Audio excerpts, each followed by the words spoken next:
আসসালামু আলাইকুম। আমি অত্যন্ত খুশি যে আপনারা এখানে আসছেন।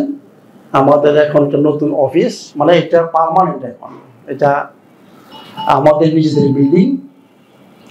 এই জন্য অনেকে প্রশ্ন করেছেন যে আমরা অনেক অ্যাড্রেস চেঞ্জ করি। এখন থেকে আর অ্যাড্রেস চেঞ্জ হবে না।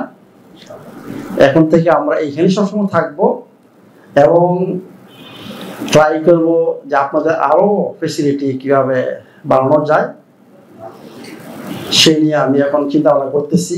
Not only this office, maybe whole building will be for your service.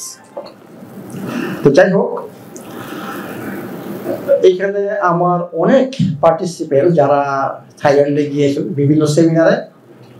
আমি অ্যাকচুয়ালি ওদের জন্যই এই স্পেশাল সেমিনারটা আয়োজন করেছি, কারণ অনেকের ইচ্ছা ছিল যে আমরা সবাই যারা থাইল্যান্ড থেকে ঘুরে আসছি সবাই একসাথে হই এবং আমরা শেয়ার করে যে আমরা কিসের জন্য এখানে গিয়েছিলাম এবং কি রেজাল্ট পেয়েছি এবং কিভাবে থাকতেছি। এই যে একটা আদান প্রদান, বুঝছেন, সেটা অত্যন্ত ইম্পর্টেন্ট। এখানে অনেকে আছেন যারা থাইল্যান্ডে যাননি, কিন্তু আমার বিশেষ অতিথি, আমি ওদের কাছে অত্যন্ত উপকার কি বলবো যে ধন্যবাদ জানাচ্ছি যে আপনারা আসছেন। তো যেটা আমি এখন বলতে যাচ্ছি সেটা হচ্ছে আজকের সেমিনারটা স্পেশাল সেমিনার। আমি চাচ্ছিলাম যে আপনাদের মতামত, আপনারা কি জানতে চাচ্ছেন, আপনাদের কি কি প্রশ্ন, আমি চাই এই নিয়ে আমি সেমিনার করি। আর যদি বলেন যে আপনি ডিসাইড করেন কি নিয়ে আমরা আলোচনা করব, তো কারণ আমি কনসালটেশনে আবার আসছি, আমি একটা জিনিস খেয়াল করলাম যে বাংলাদেশে এখন যে প্রবলেমটা আমি মনে করি সবচেয়ে মানে মহামারী হিসেবে বলা যায় সেটা ক্যান্সার। কারণ আমি আগে যারা আপনারা গেছেন, বুঝছেন, তারা হার্ট ডিজিজ, ডায়াবেটিস, আর্থ্রাইটিস, বিভিন্ন প্রবলেম ছিল, ডাইজেশন।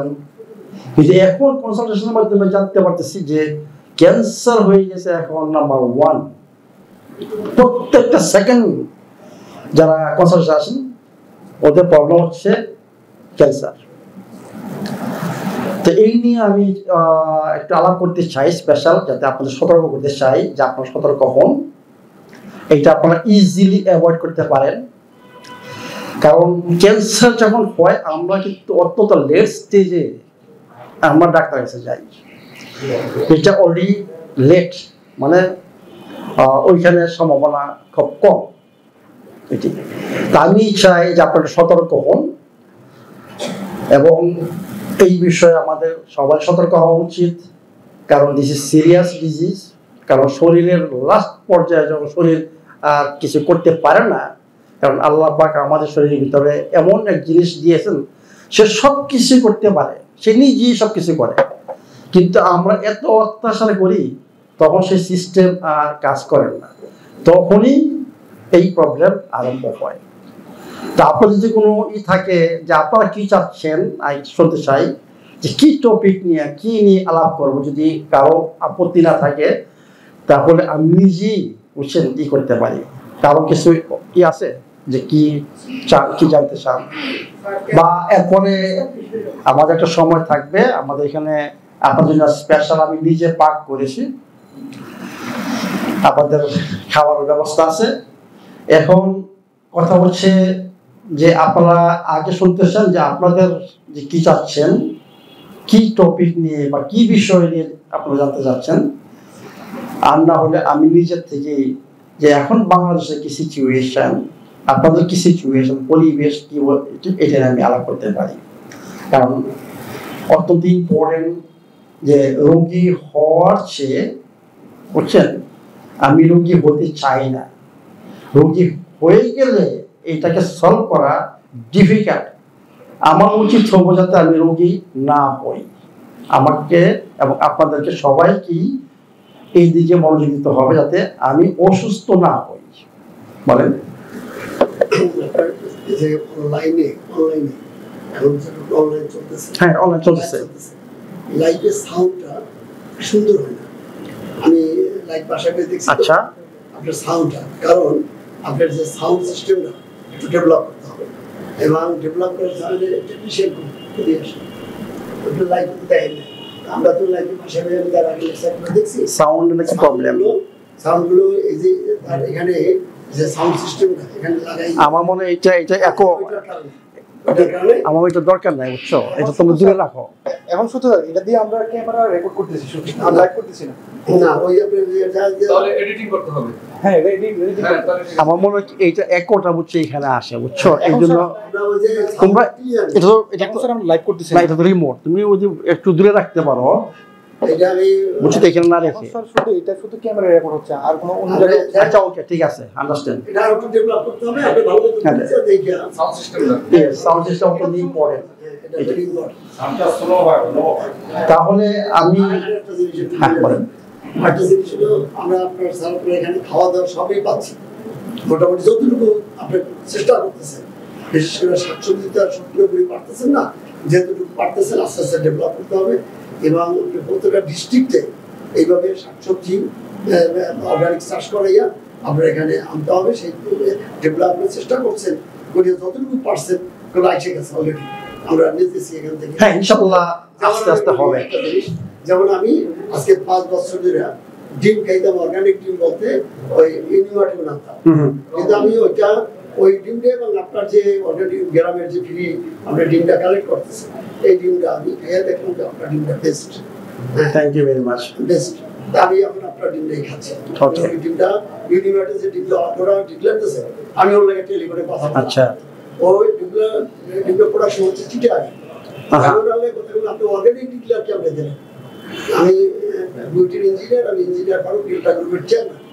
আপনি আমাকে বলেন কিভাবে আপনি অর্গানিক ডিক্লেয়ার দিলেন?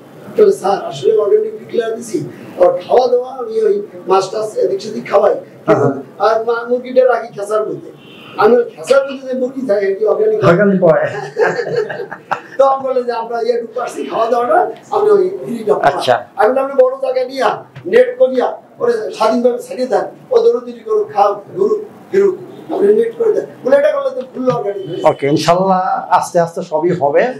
এটা আরেকটা জিনিস করে দেই, আমরা এখানে যা পাচ্ছি আরেকটা জিনিস আমাদেরকে সাপ্লিমেন্ট দরকার, যেমন 1 নম্বর যেমন ভিটামিন ডি কে, ভিটামিন ডি কে না যে ভিটামিন ডি কে কেটু হ্যাঁ ডি কে টু কে মানে কে বলতে কেটু হ্যাঁ লোক বেশি বলছে কেটু, তাহলে এই ভিটামিন ডি কিটা যেটা লিকুইডটা আমাদের জন্য আই নো আমি খাবার যুক্ত জিনিস খাইতে চাই না, বুঝছি। আমরা লিকুইডটা যেটা কাঁচের বোতলে পাওয়া যায় এইটা আপনার এখানে দরকার। এটা খুবই দরকার, এটা আমরা চাই ঘোড়া করে ডেইলি খাই, যারা আমরা শুধু সানলাইটে বসতে পারি না, সময় পাই না।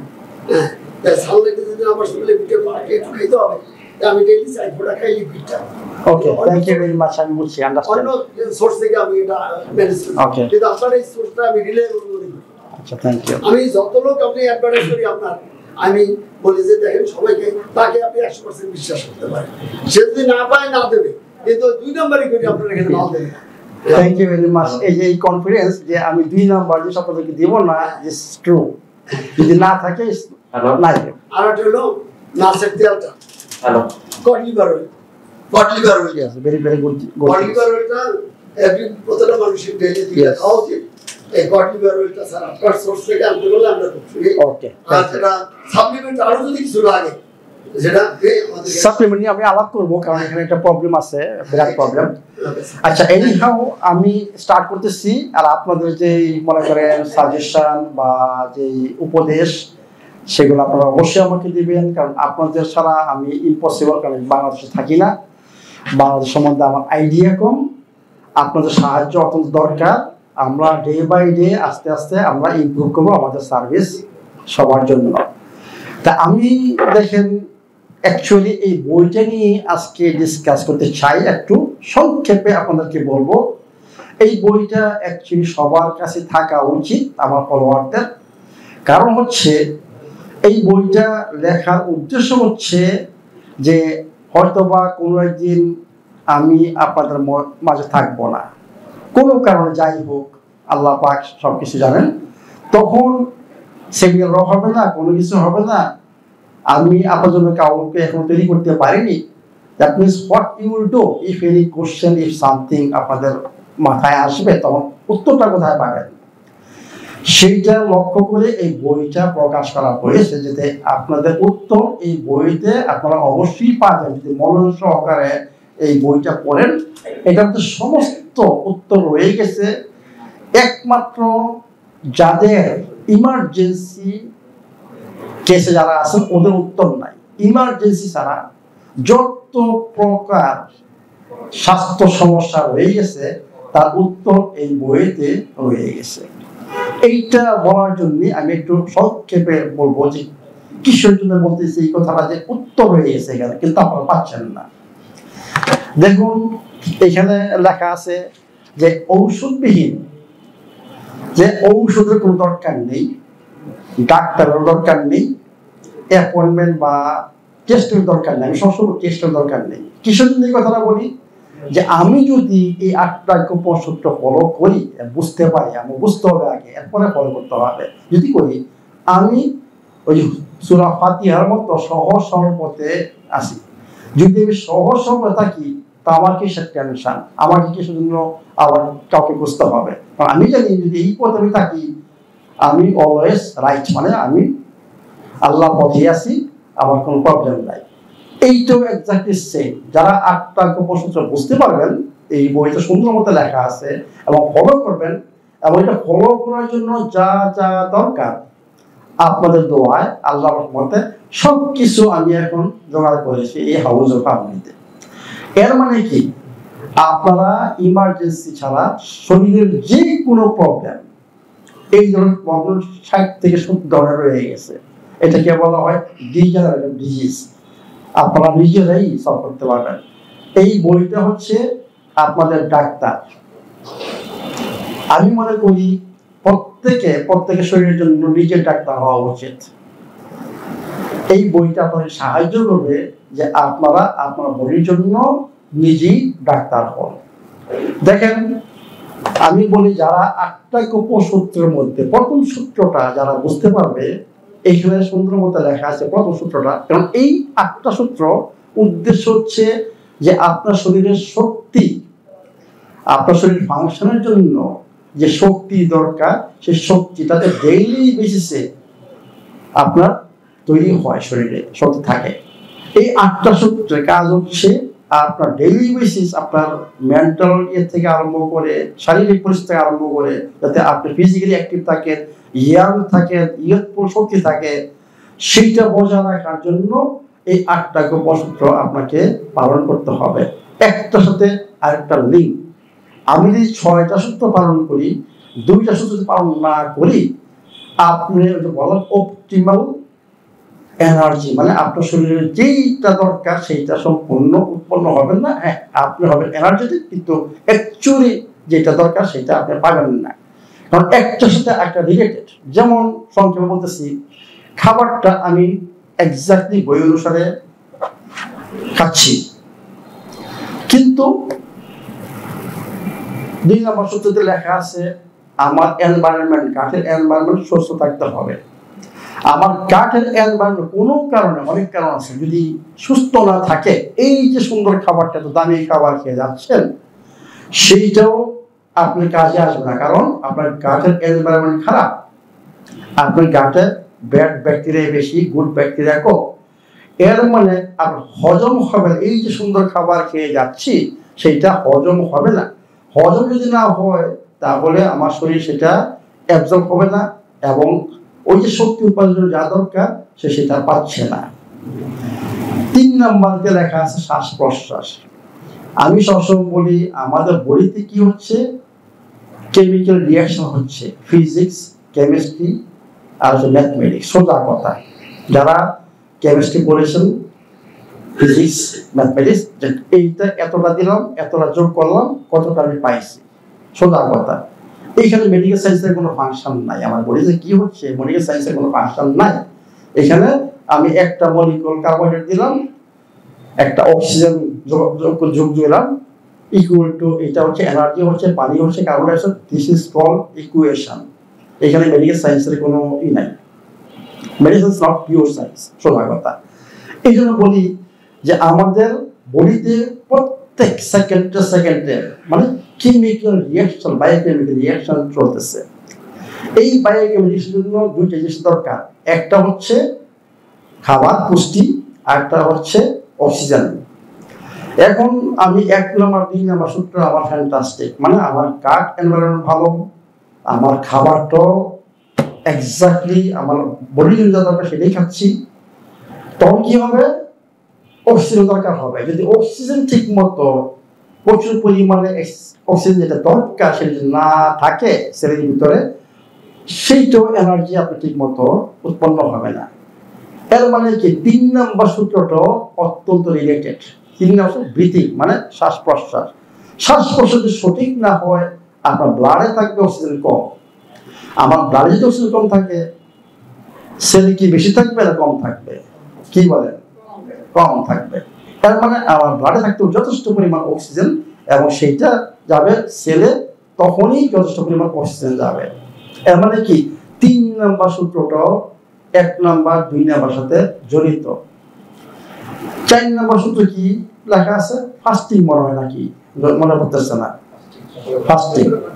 দেখেন এই যে অক্সিজেন এবং খাবার যোগ করলাম, একটা রিয়াকশন হচ্ছে, এই যে রিয়াকশন একটা ন্যাচারাল বায়ো প্রোডাক্ট তৈরি হবে, এটা ন্যাচারাল। এটাকে আমরা বলি ROS মেডিকেল টার্মে, এটাকে বলে রিঅ্যাকটিভ অক্সিজেন স্পেসিস, এটাকে ফ্রি রেডিক্যালস বলা হয়, সোজা কথা। এখন আমার যদি মনে করেন প্রচুর পরিমাণে রেডিক্যাল তৈরি হচ্ছে এবং এইটাকে ট্যাকেল দেওয়ার আমার ক্ষমতা নাই, কারণ এটাকে ট্যাকেল দেয় আমার বডিতে আবার আছে একটা system, anti oxidant buffering system আছে, সেটা নিউট্রালাইজ করে, যদি বেশি হয়ে যায় নিউট্রালাইজ করে। এখন অটোফেজিতে এটা আমি বলছি 4 নম্বর, এটি যে 4 নম্বর কি হবে দেখেন।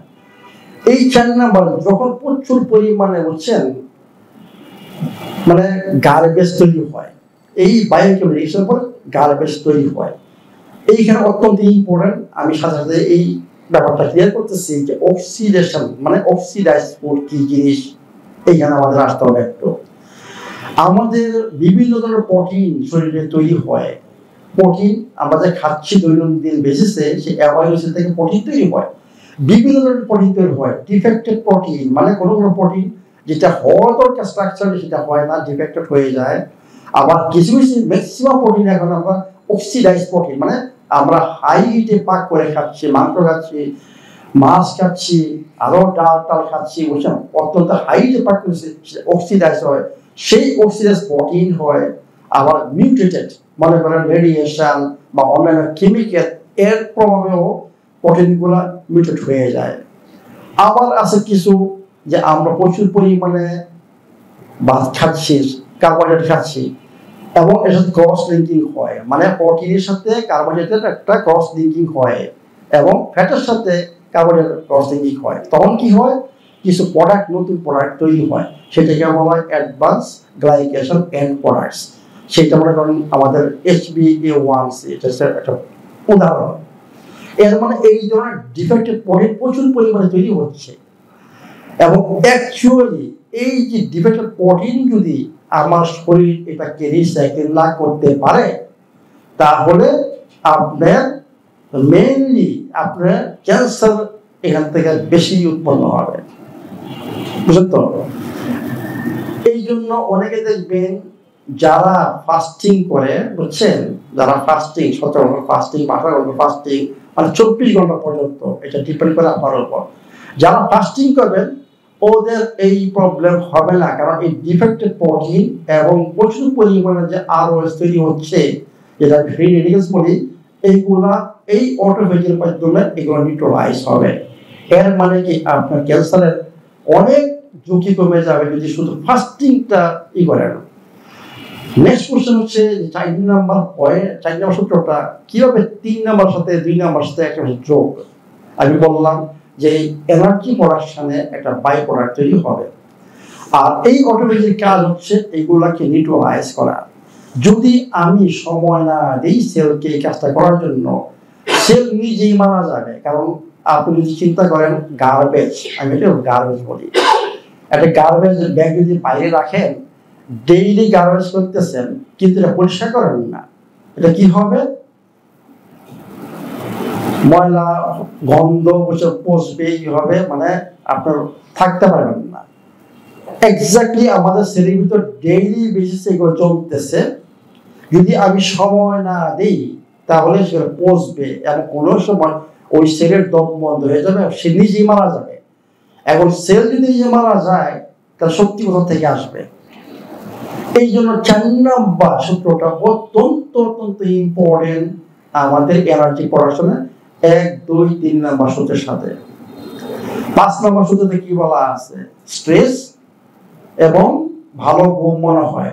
শারীরিক ব্যায়াম, এক্স্যাক্টলি। শারীরিক ব্যায়াম কিসের জন্য দরকার? কারণ আমি বলছি শ্বাস প্রশ্বাসের মাধ্যমে আমি অক্সিজেনটা ব্লাডে ঢুকাইছি, এবং ব্লাড থেকে তো আমার সেলে ঢুকাইতে হবে, কারণ সমস্ত এনার্জি প্রোডাকশন হচ্ছে সেলের ভিতরে, বাইরে না। এখন আমাকে অক্সিজেন ঢুকাইতে হবে সেলের ভিতরে, কোষের ভিতরে। এখন কোষের ভিতরে কখন অক্সিজেন ঢুকে? যখন আপনার ফিজিক্যাল অ্যাক্টিভিটি করেন, ওই তখনই একটা প্রেশার তৈরি হয়, সেই প্রেশারের মাধ্যমে অক্সিজেন ব্লাড থেকে আপনার ইয়েতে ঢুকে। এবং ওইখানে অত্যন্ত একটা ইম্পর্টেন্ট কার্বন ডাইঅক্সাইড অক্সিজেন একটা রেশিও থাকে, সেই রেশিওটা ইম্পর্টেন্ট। ওই যদি সুস্থ রেশিও থাকে তখনই অক্সিজেনটা আপনার ব্লাড থেকে আপনাতে ঢুকবে সেলের ভিতরে। এই জন্য এইখানে ফিজিক্যাল অ্যাক্টিভিটি ছাড়া যতটুকু অক্সিজেন আমার শরীরের দরকার সেইটা আপনার শরীরের ভিতরে থাকবে না। যদিও ব্লাডে আপনার প্রচুর পরিমাণ অক্সিজেন রয়ে গেছে, যদি আপনি ফিজিক্যালি অ্যাক্টিভ না হন তাহলে আপনার শরীরের ভিতরে যেটা থাকা দরকার সেটা থাকবে না। এর মানে এনার্জি প্রোডাকশন আবার ব্যাহত হবে। এর মানে কি দেখেন 1 number, 2 number, 3 number, 4 number, 5 number প্রত্যেকটি পথের সাথে জড়িত। যদি একটা না করি আমার এনার্জি প্রোডাকশন ঠিক মতো হবে না। 6 নাম্বার সূত্রে কি লেখা? স্ট্রেস এবং ভালো ঘুম। আমি সবসময় বলি স্ট্রেস আমাদেরকে ভিতর থেকে ধ্বংস করে। স্ট্রেস হচ্ছে সমস্ত ইমব্যালেন্স বডিতে তৈরি করে, আমাদের বডি কাজ করে ব্যালেন্সে। আর স্ট্রেস সমস্ত, আমি 1 number, 2 number, 3 number, 4 number, 5 number সবই বলে আসছি। স্ট্রেস যদি ম্যানেজ না করতে পারি ওই 5টা একটা কাজ করবে না। কারণ যেই বায়োকেমিক্যাল রিঅ্যাকশনের জন্য যে এনজাইম, তারপরে বডির পিএইচ, এগুলা ঠিক থাকলেই এই বায়োকেমিক্যাল রিঅ্যাকশন ঠিক মতো চলবে। স্ট্রেস কি করে? আপনার সমস্ত সিক্রেশন স্লো করে এবং বডিকে অ্যাসিডিফাই করে, মানে বডির পিএইচ নিচে নামায়। আর পিএইচ যদি হেলথি না থাকে বায়োকেমিক্যাল রিঅ্যাকশন ঠিকমতো হবে না, এনজাইমগুলো অ্যাক্টিভেট হবে না, এর মানে আপনার এনার্জি প্রোডাকশন আবারও ঠিকমতো হবে না। এই জন্য স্ট্রেস আমি বলি আপনারা 5টা সূত্র একবার 100% আমার ইনস্ট্রাকশন করে আসছেন, কিন্তু স্ট্রেস যদি ম্যানেজ না করতে পারেন nothing will help you, nothing will help you। এই জন্য বলি যে অনেকেই বাংলাদেশে বছর আসেন বা সেমিনারে গিয়েছেন, এখন সুস্থ হচ্ছেন না। আমি বলি যে আপনি স্ট্রেস লেভেলটা দেখেন, স্ট্রেস আপনি ম্যানেজ করতেছেন না করতেছেন না। যদি সব কিছু করে আসতেছেন স্ট্রেস যদি ম্যানেজ না করতে পারেন, you can not be healthy, আপনি আপনার প্রবলেম সলভ করতে পারবেন না। এর মানে স্ট্রেসের সাথে অত্যন্ত জড়িত আগের সূত্রগুলো। আর ঘুম কিসের জন্য? আল্লাহ পাক দিন তৈরি করছে, রাত তৈরি করছে কিসের জন্য? কারণ রয়ে গেছে। দিনের বেলা আমার শরীরের ক্ষতি করি, আর রাত্রের বেলা সেটাকে রিপেয়ার করতে হবে। আপনারা নিজেরাই ফিল করতে পারেন, যদি ভালো ঘুম হয় পরের দিন কি ফিল করেন, আর যদি ভালো ঘুম না হয় পরের দিন কি ফিল করেন, শক্তির অভাব, নিজেরা এটা ফিল করতেছেন। এইটার জন্য আমার কিছু ব্যাখ্যা করতে হবে না। কারণ হচ্ছে রিপেয়ারিং কাজটা ঠিক মতো হচ্ছে না। যদি রিপেয়ার না হয়, ডে বাই ডে আমার শরীরে ক্ষয় করে থাকি চলতেছি, আমার শরীর কি হবে? ক্ষয় হবে, মানে এনার্জি প্রোডাকশন ঠিক মতো হবে না। কারণ ওইখানে অনেকগুলো হরমোন হয় যেটা শক্তি উৎপাদনের অত্যন্ত দরকার। এই জন্য দেখেন স্ট্রেস যদি আমি ম্যানেজ না করতে পারি আমার ঘুমও ঠিক মতো হবে না, হবে না। এর মানে স্ট্রেসের সাথে ঘুমের অত্যন্ত রিলেশন, আর স্ট্রেসের সাথে বাকি সবগুলো রিলেশন। এর মানে 6 নম্বর সূত্র অত্যন্ত ওতপ্রোতভাবে জড়িত। 7 নম্বর সূত্র কি? সূর্য এবং খালি পায়ে হাঁটা। সূর্যের আপনারা জানেন সমস্ত শক্তির উৎস সূর্য। সূর্য থেকে উদ্ভিদ জগৎ শক্তি নেয়, আমরা উদ্ভিদ জগৎ থেকে বিভিন্ন কালেক্ট করি। সোজা কথা, সূর্যে আমাদেরকে থাকতে হবে নট অনলি ভিটামিন ডি এর জন্য। অ্যাকচুয়ালি ভিটামিন ডি সূর্য তৈরি করে না, সূর্য একটা এনজাইমকে অ্যাক্টিভেট করে এবং ভিটামিন ডি তৈরি হয় কোলেস্টেরল থেকে। কোলেস্টেরল থেকে একটা এনজাইমের মাধ্যমে আপনার ভিটামিন ডি তৈরি হয় এবং সেটা সূর্যই হয় ওই এনজাইমটি অ্যাক্টিভেট করে এবং ভিটামিন ডি শরীরে তৈরি হয়। কারণ যাদের শরীরে প্রবলেম হয়ে গেছে সবারই দেখা গেছে যে ভিটামিন ডি এর ডেফিসিয়েন্সি অভাব হয়ে গেছে। এই জন্য বলি যে সূর্যে থাকেন, যারা সূর্য থাকে প্র্যাকটিক্যালি যারা সূর্য থাকে ওরা ফিজিক্যালি মাস্ট অ্যাক্টিভ হবে, ওদের শরীরে শক্তি বেশি থাকে, গ্যারান্টেড, মানে কোনো ব্যতিক্রম নাই। এই জন্য আমি বলি যে যতটুকু সম্ভব, যদি সম্ভব হয় সূর্যে থাকেন মাস্ট। যারা সূর্য থাকবেন সকালে সূর্য ঘুম থেকে যারা আলোতে যাবেন ওদের ঘুমও ভালো হবে, বিলিভ মি, ঘুমও ভালো হবে। কারণ আমাদের যে বডির যে সাইকেল আছে সেটা ওতপ্রোতভাবে জড়িত সূর্যের আলোর সাথে। আমরা সব আর্টিফিশিয়াল আলোতে বসে থাকি, মানে সূর্যের আলোতে আমরা যাই না, এই জন্য আমাদের ঘুম আরো খারাপ। এটি যাদের ঘুম খারাপ ওরা সকালে বেড থেকে উঠি প্রথমেই বাইরে যাবেন, মানে সূর্যের আলো যাবেন, এতে করে দেখবেন আপনার ঘুমের মানে উন্নতি হবে যে বাইরে আস্তে আস্তে। এর মানে এইটা অত্যন্ত জড়িত শক্তি উৎপাদনের জন্য। খালি পায়ে হাঁটা, খালি পায়ে হাঁটা মানে কি? ওই যে বলছিলাম যে শক্তি উৎপাদনে একটা ন্যাচারাল বাই প্রোডাক্ট তৈরি হয় ROS, এইটা হচ্ছে পজিটিভ আয়ন। আর আমাদের যে মাটি, আমাদের খালি পায়ে হাঁটি, মাটি হচ্ছে নেগেটিভ আয়ন।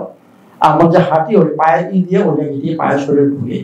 এর মানে কি আপনাকে সাপোর্ট দিচ্ছে যে প্রচুর পরিমাণে আপনার এই পজিটিভ আয়ন তৈরি হচ্ছে শরীরে, সেটাকে ট্যাকল দেওয়ার জন্য, সেটাকে ব্যালেন্সে রাখার জন্য। এই জন্য বলি যতটুকু সম্ভব একটু খালি পায়ে হাঁটেন, 30 মিনিট 35 মিনিট বা 20 মিনিট হাঁটেন। কিছু প্রটেক্ট ইউ যে এক্সেস মেডিকেল তৈরি হচ্ছে শরীরে, সেটা থেকে আপনাদের রক্ষা করবে। এরপরে 8 নম্বর সূত্র রিসেন্টলি এই বইতে জোয়ার মানে অ্যাড করেছি। আগে 8 নম্বর সূত্র ছিল না, কারণ দেখা গেছে যে আমি 7টা সূত্র ঠিক মতো পালন করে আসতেছি, তবুও আমার প্রবলেম সলভ হচ্ছে না। কারণ হচ্ছে যদি জিজ্ঞাসা করি, কারণ এটা আমার এক্সপিরিয়েন্স থেকে আসছে, জিজ্ঞাসা করি কারণ কি, আপনার সব করে আসছেন কিন্তু এখনো আপনি সুস্থ হচ্ছেন না। তো জিজ্ঞাসা করি যে আপনার ফ্যামিলিতে কি পরিবেশ, আপনার অন্য কোনো প্রবলেম ফাইন্যান্সিয়াল বা কাজে বা অন্য কোনো এক্সিডেন্ট কোনো কিছু আছে কিনা, কাউ নিকট পত্রিকা হারাইছেন কিনা, ওই তখনই বুঝতে পারি। কারণ তার পরিবেশ হচ্ছে নেগেটিভ, মানে ও সম্পূর্ণই আছে কিন্তু পরিবেশ যে পরিবেশ থাকে অলওয়েজ স্ট্রেসফুল সিচুয়েশনে থাকে, মানে ও ভালো আছে কিন্তু অন্য কেউ ওকে ডিস্টার্ব করতেছে, মানে ওর পরিবেশটা যেখানে থাকে সেটা নট পজিটিভ, মানে এনভায়রনমেন্ট, নেগেটিভ এনভায়রনমেন্ট। সেই নেগেটিভ এনভায়রনমেন্টে আবার সে স্ট্রেসে চলে যায়। যখন স্ট্রেসে চলে যায় কি বলছে, শক্তি উৎপাদন ঠিক মতো হবে না, সুস্থ হবেন না। এই জন্য বলি যে আপনারা 8 নম্বর সূত্রটাও ট্রাই করুন ফলো করার জন্য, যে আপনার স্ট্রেসফুল সিচুয়েশন থেকে উঠে আসেন, অ্যাভয়েড করুন, স্ট্রেসটাকে অ্যাভয়েড করতে চেষ্টা করুন এবং বন্ধু বান্ধব যারা হাসি খুশি যাতে পজিটিভ এনার্জি ওদের সাথে বেশি থাকতে চেষ্টা করুন। তখন ইনশাল্লাহ আপনারা নিজেরাই সুস্থ হবেন, অন্য কারো সাহায্য ছাড়াই। কারণ আমি সবসময় বলি অসুস্থতার একমাত্র কারণ হচ্ছে শক্তির অভাব। শক্তির অভাব, যদি আপনার শরীরে শক্তি যদি থাকে আপনি সবসময় ইয়াং থাকবেন, মানে যুবক থাকবেন। যদিও বয়স 70-80 হয়ে যায়, আমাদের বাহ্যিক পরিবর্তন আসবে, কিন্তু আপনার শক্তি এনার্জি লেভেল প্রোডাকশন যদি ঠিক থাকে তাহলে আপনি মন থেকে মনে করবেন আপনি young, you are always young. আমি সবসময় বলি আমরা সবসময় ইয়াং থাকতে পারি যদি আমরা চাই। এই 8টা গোপন সূত্র আপনাদেরকে দিবে সেই ইয়াং ফুল, বুঝছেন, যে ইউথফুল লাইফ এনজয় করার জন্য। যারা এটা ফলো করবে এবং এটা ফলো করতে যা যা দরকার এইখানে সবকিছু পাওয়া যায় যতটুকু সম্ভব। আপনারা এগুলো ট্রাই করুন যে 8টা কর্মসূত্র পালন করেন, এটা ফাউন্ডেশন। অনেকে কনসালটেশনে আসেন আর ওই 8টা কর্মসূত্র পালন না করেন, কিসের কনসালটেশন? কারণ আমি এইটাই বলবো আপনাকে পালন করতে হবে। যদি পালন না করেন এখানে কনসালটেশন দরকার নাই। For what you are paying money, nothing. এই জন্য বলি যে এই বইটা হচ্ছে রিপ্লেসমেন্ট আমার কনসালটেশন, আমার ট্রিটমেন্ট, মানে সম্পূর্ণভাবে আমার সেমিনার, এইটা রিপ্লেসমেন্ট এই বইটা। এই বইগুলো সব কিছু রয়ে গেছে অ্যাকচুয়ালি। একটা কর্মসূত্র এবং অনেক সুন্দর সুন্দর রিসিভে ফর্মুলা এখানে বলা আছে, এবং শরীরকে কিভাবে ডেটক্সিফাই করতে হবে এটা বলা আছে, সবকিছু এখানে সুন্দরভাবে বলা আছে। কারণ এই আমাদের জীবনযাত্রা, আমাদের বাংলাদেশ স্পেশালি আমাদের 3টা জিনিস শরীরে হচ্ছে। একটা হচ্ছে শরীরে প্রচুর পরিমাণ টক্সিন অ্যাকুমুলেট হচ্ছে, কারণ সব জায়গায় টক্সিন, বাতাসে, পানিতে, খাবারে, সব জায়গায় কেমিক্যাল শরীরে সমানে ঢুকতেছে। 2 নাম্বার, আমরা অ্যাকচুয়ালি সবাই বাংলাদেশে স্ট্রেসে থাকি, স্ট্রেস। আর 3 নাম্বার হচ্ছে কি পুষ্টির অভাব। অ্যাকচুয়ালি এই 3টেই আপনাদের শরীরে প্রবলেম সৃষ্টি করতেছে, কারণ আমরা যা খাচ্ছি এর মধ্যে অ্যাকচুয়ালি পুষ্টি নাই। ওই যে বললাম যে যেই খাবার খেলে আমার শরীরে শক্তি আসবে, এখন আমি বলবো কোন খাবার, সেই খাবার আমরা খাচ্ছি না। এর মানে আমাদের শরীরে যা দরকার আমরা সাপ্লাই দিচ্ছি না, এবং প্রচুর পরিমাণে শরীরে টক্সিন জমা হচ্ছে এবং আমরা স্ট্রেসে থাকি। এই 3টা অ্যাকচুয়ালি আমাদেরকে অসুস্থ করতেছে, মেইনলি 3টা জিনিস। এরপরে শরীর থেকে প্রচুর পরিমাণে আপনার তৈরি হচ্ছে ওই যে বললাম মানে কি বলে ফ্রি রেডিক্যালস, যেটা সেলগুলোকে ধ্বংস করে, এবং অটোমেটিক্যালি যদি বেশি তৈরি হয় আরওএস মানে ফ্রি রেডিক্যালস, আপনার অ্যান্টিঅক্সিডেন্ট বাফার সিস্টেম কমে যাবে, এর মানে বেশি তৈরি হবে এবং এগুলো সেলকে ধ্বংস করবে, এবং আপনার শরীরের শক্তি ডে বাই ডে কমতে থাকবে এবং আপনার অসুস্থ হবেন। তো এই জন্য বলি যে আমরা প্রথম সূত্রটা মানে পুষ্টি যদি ঠিক মতো দিতে পারি, পুষ্টি বলতে কি বুঝায় আসে না একটা জিনিস বলি। আমরা খাবার খাচ্ছি, খাবারকে আমি 2 ধরনের খাবার বলি।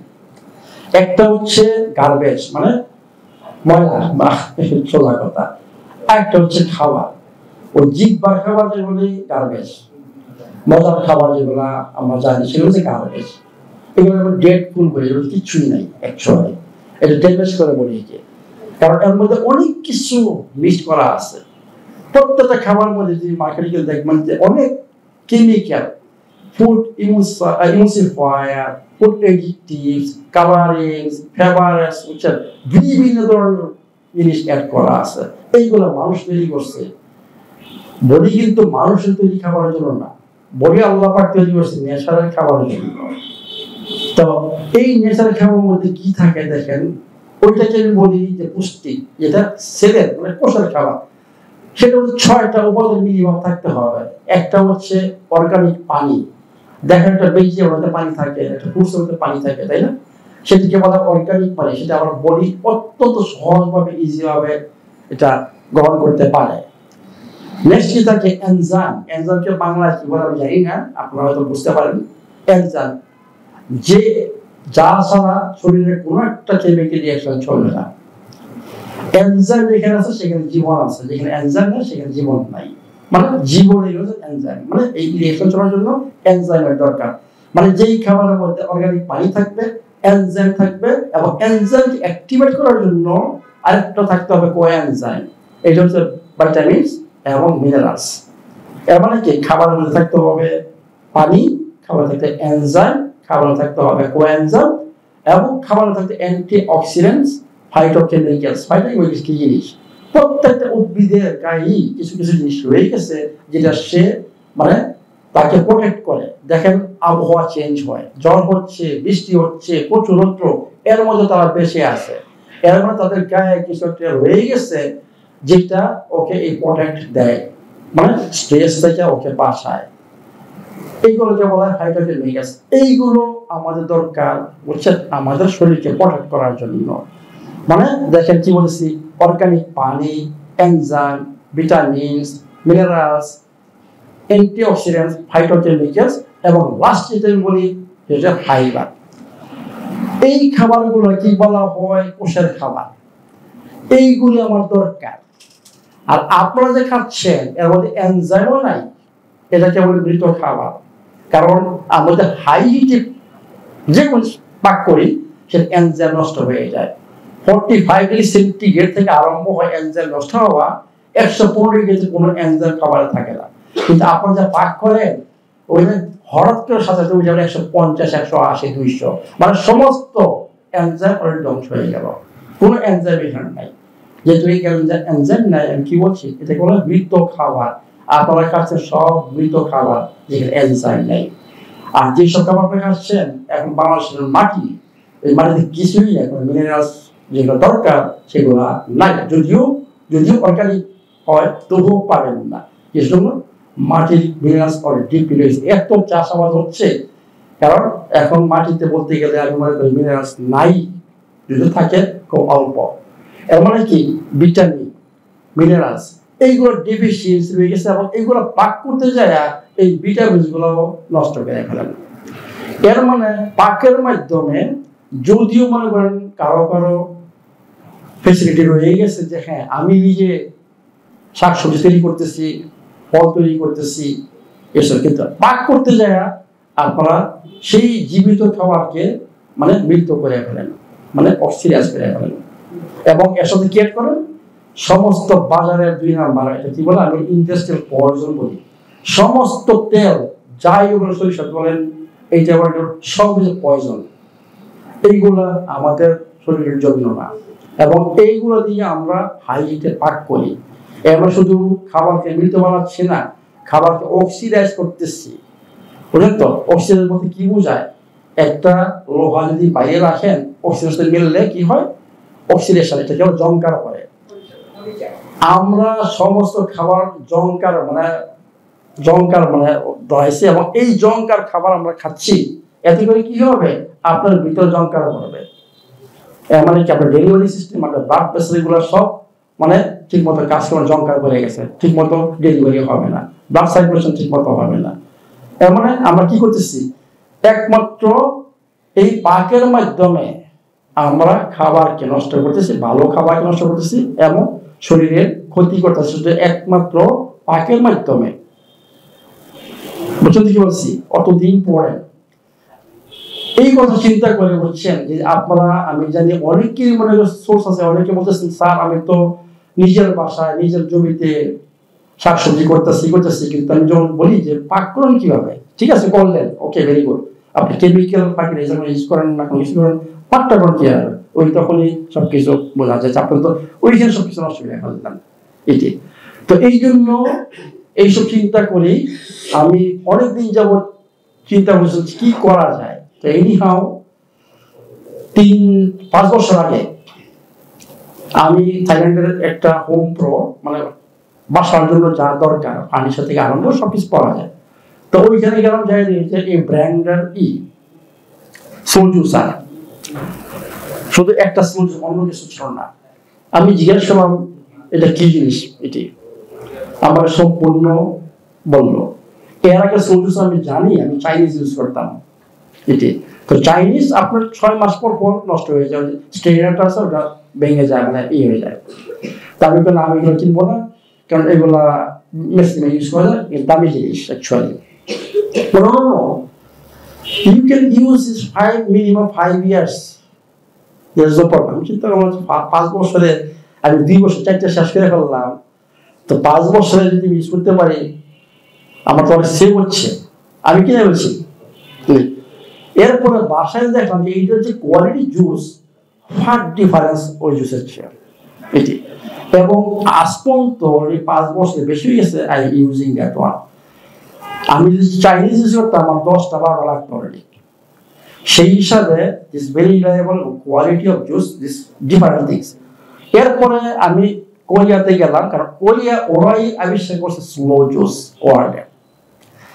ওদের ফ্যাক্টরিতে গেলাম, ওরা আর কি কি করে, আমি ওকে বললাম কি রান্না করার কোনো কিছু আছে কিনা, যে হেলদি ওয়ে, মানে স্লো কুকিং, মানে কম হিটে মানে রান্না করার কোনো কিছু আছে কিনা। এই জন্য কোরিয়াতে গেলাম ওদের ফ্যাক্টরিতে। হ্যাঁ, যাই দেখি যে ওদের ব্লেন্ডারও আছে, আছে। আমি আমার যে বইতে যে রিসিপি এগুলো রয়ে গেছে এবং ফর্মুলা, এগুলো তো এখানে তৈরি করতে হবে। কারণ আদারওয়াইজ আমি এত দামি জিনিস আমাদের এটা পর্যন্ত ফর্মুলাগুলো রয়ে গেছে, this is different thing, heating এ যায় না টোটালি। এবং আমি যে স্মুদি তৈরি করি ওই নর্মাল ব্লেন্ডারে ওইখানে প্রচুর হিট তৈরি হয় এবং বাতাস থাকে ভিতরে, অক্সিডাইজ হচ্ছে। মানে এর মানে কি আমি এত দামি এত এফেক্টিভ, মানে এগুলো কিন্তু অত্যন্ত অ্যাডাপ্টোজেন, মানে হলুদের পাউডার বলেন, পাপাই পাউডার বলেন, HB21, এগুলো অত্যন্ত এফেক্টিভ এবং এক্সপেন্সিভ। এবং এই এক্সপেন্সিভ জিনিসগুলো যদি আমি স্মুদি তৈরি করতে নষ্ট করে ফেলি তাহলে আমার কি লাভ হলো? তো এই চিন্তা করে আমি এগুলা সাথে সাথে ভেরি গুড আমি অর্ডার করে অলরেডি আপনাদের জন্য অ্যাভেলেবল করেছি। এই জন্য বলতেছি যাদের সামর্থ্য থাকে, ফাইন্যান্সিয়ালি থাকে, আমি মনে করি 1,70,000 টাকা সবার কাছে আছে, আপনার 1,70,000 পরিবর্তে আপনি এই দুইটা জিনিস ফ্রি পাচ্ছেন। এর মানে যে আপনার কিচেনে কোনো কিছুর দরকার নেই, হাঁড়ি পাতিল থেকে আরম্ভ করে, কুকার থেকে আরম্ভ করে, কুকিং পটস থেকে আরম্ভ করে আপনার কোনো কিছুর দরকার হবে না। এই তিনটা জিনিস, এই যে আজকে বললাম যে ক্যান্সার থেকে কিভাবে মুক্ত পাওয়া যাবে, এই তিনটা জিনিস যদি আপনার কিচেনে থাকে you will be free of cancer. কারণ আপনার শরীরে কোনো অক্সিডাইজ খাবার ঢুকবে না। কিন্তু আপনি নিজে পাক করেন, ইন এনি কেস আপনার শরীরে অক্সিডাইজ খাবার ঢুকবে। এইখানে আপনার তেল ইউজ করতে হবে না, you can cook here and after that, যেটা আমি বলি যে আপনার অলিভ অয়েল বা কোকোনাট অয়েল বা ঘি ইউজ করে আপনি খান, দ্যাট উইল প্রটেক্ট। যে আপনার যে প্রচুর পরিমাণে ফ্রি রেডিক্যাল, সেটা বললাম, যেটা কোষগুলোকে ধ্বংস করতেছে এবং কোষগুলোকে মোটেট করতেছে, যেটা ক্যান্সার মোটেশন। কারণ এই পাক করতে যে পাক করা খাওয়া শেষ খাবার, সেটা কি করে, সেটা আপনার RNA DNA চেঞ্জ করে এবং আপোপ্টোসিস, একটা প্রত্যেকটা সেল একটা নির্দিষ্ট টাইমে সে মারা যাবে অটোমেটিক্যালি। সেই প্রসেসটাকে আপনার ব্যবহৃত করে কোনো সেল আপনার বেঁচে যায়, তখনই সেটা আনকন্ট্রোল, আমার শরীরে কন্ট্রোল থাকে না, সেটা গ্রো করতে থাকে, সেটি হচ্ছে ক্যান্সার। মানে এইটা হয় এই অক্সিডাইজ খাবার খাওয়ার জন্য। এখন ক্যান্সারের একমাত্র হচ্ছে রুট কজ হচ্ছে অক্সিডেশন, মানে অক্সিডাইজ খাবার, সেলের ড্যামেজ, সেলের RNA ড্যামেজ।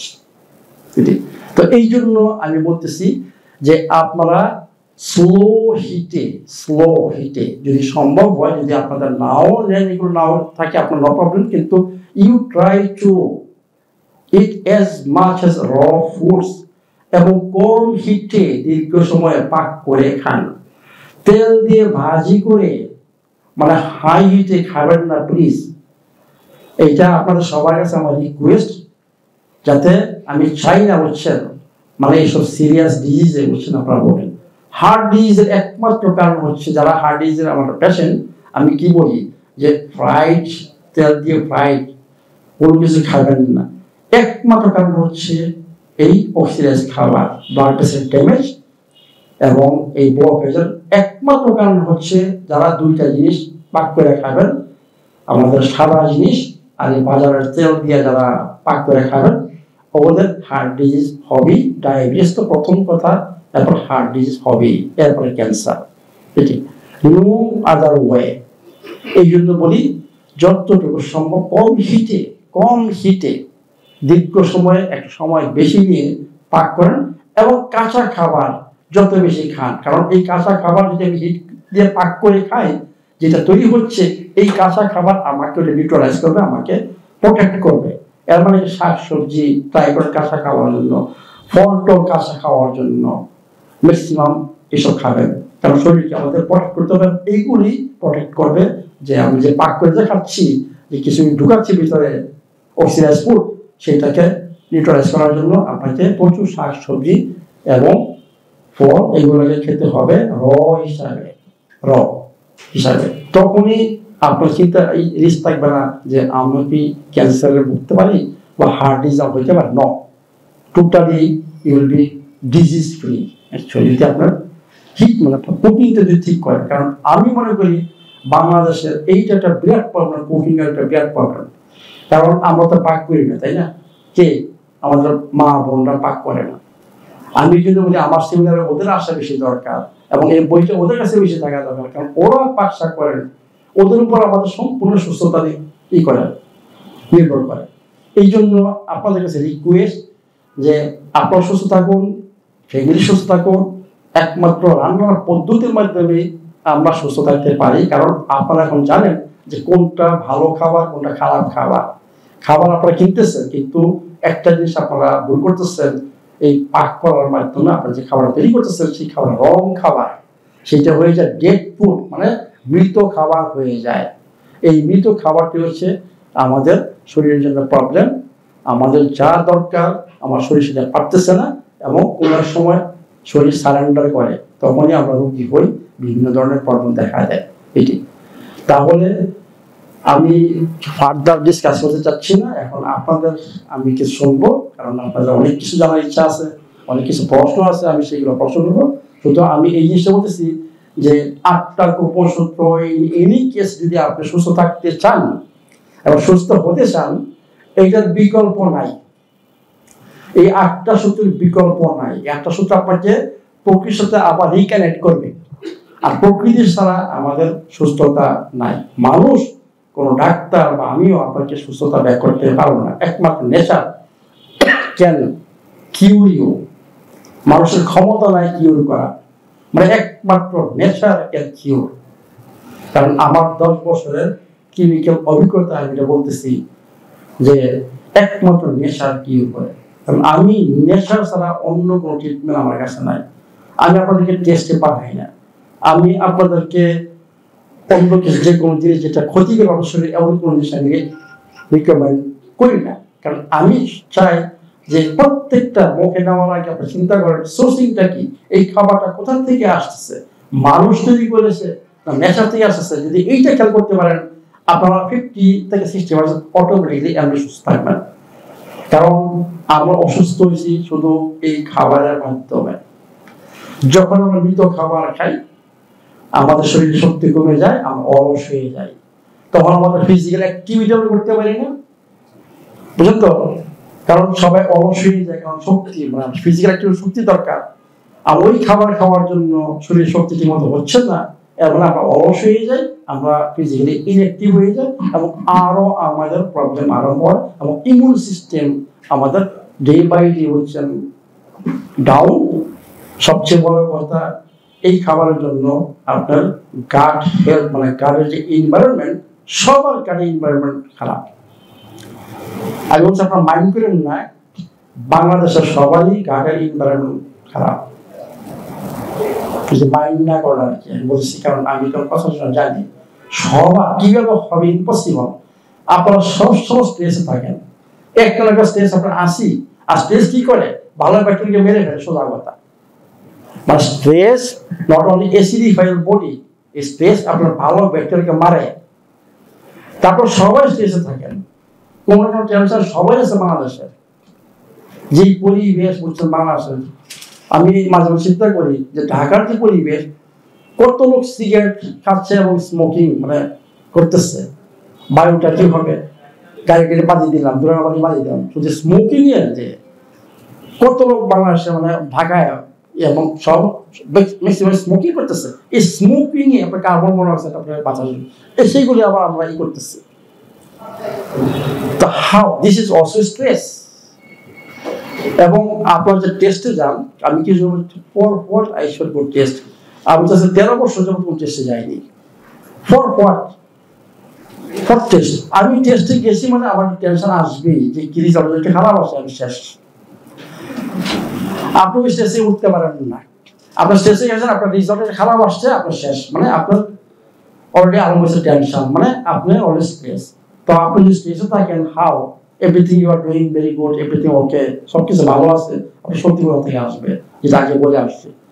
স্ট্রেস যে মতো ম্যানেজ না করতে পারবেন, এই কোন শরীর শক্তি ঠিক মতো উৎপন্ন হবে না, এখন আমাদের শরীর শক্তি ঠিক মতো থাকবে না। তো এই জন্য বলি যে স্ট্রেসের ম্যানেজ করেন, এবং টেস্টের অ্যাকচুয়ালি দরকার নেই। একবার টেস্ট করেন নিজেকে সান্ত্বনা দেওয়ার জন্য, 3 মাস বইটা ফলো করেন, আমি যেটা বলি, আবার 3 মাস পরে একটা টেস্ট করেন, দেখেন কি রেজাল্ট আসছে, কি পরিমাণ আসছে। এরপরে যদি দেখেন আমার রেজাল্ট সব ভালো, then after that for what you should go for another test. কোনো রিজন নাই।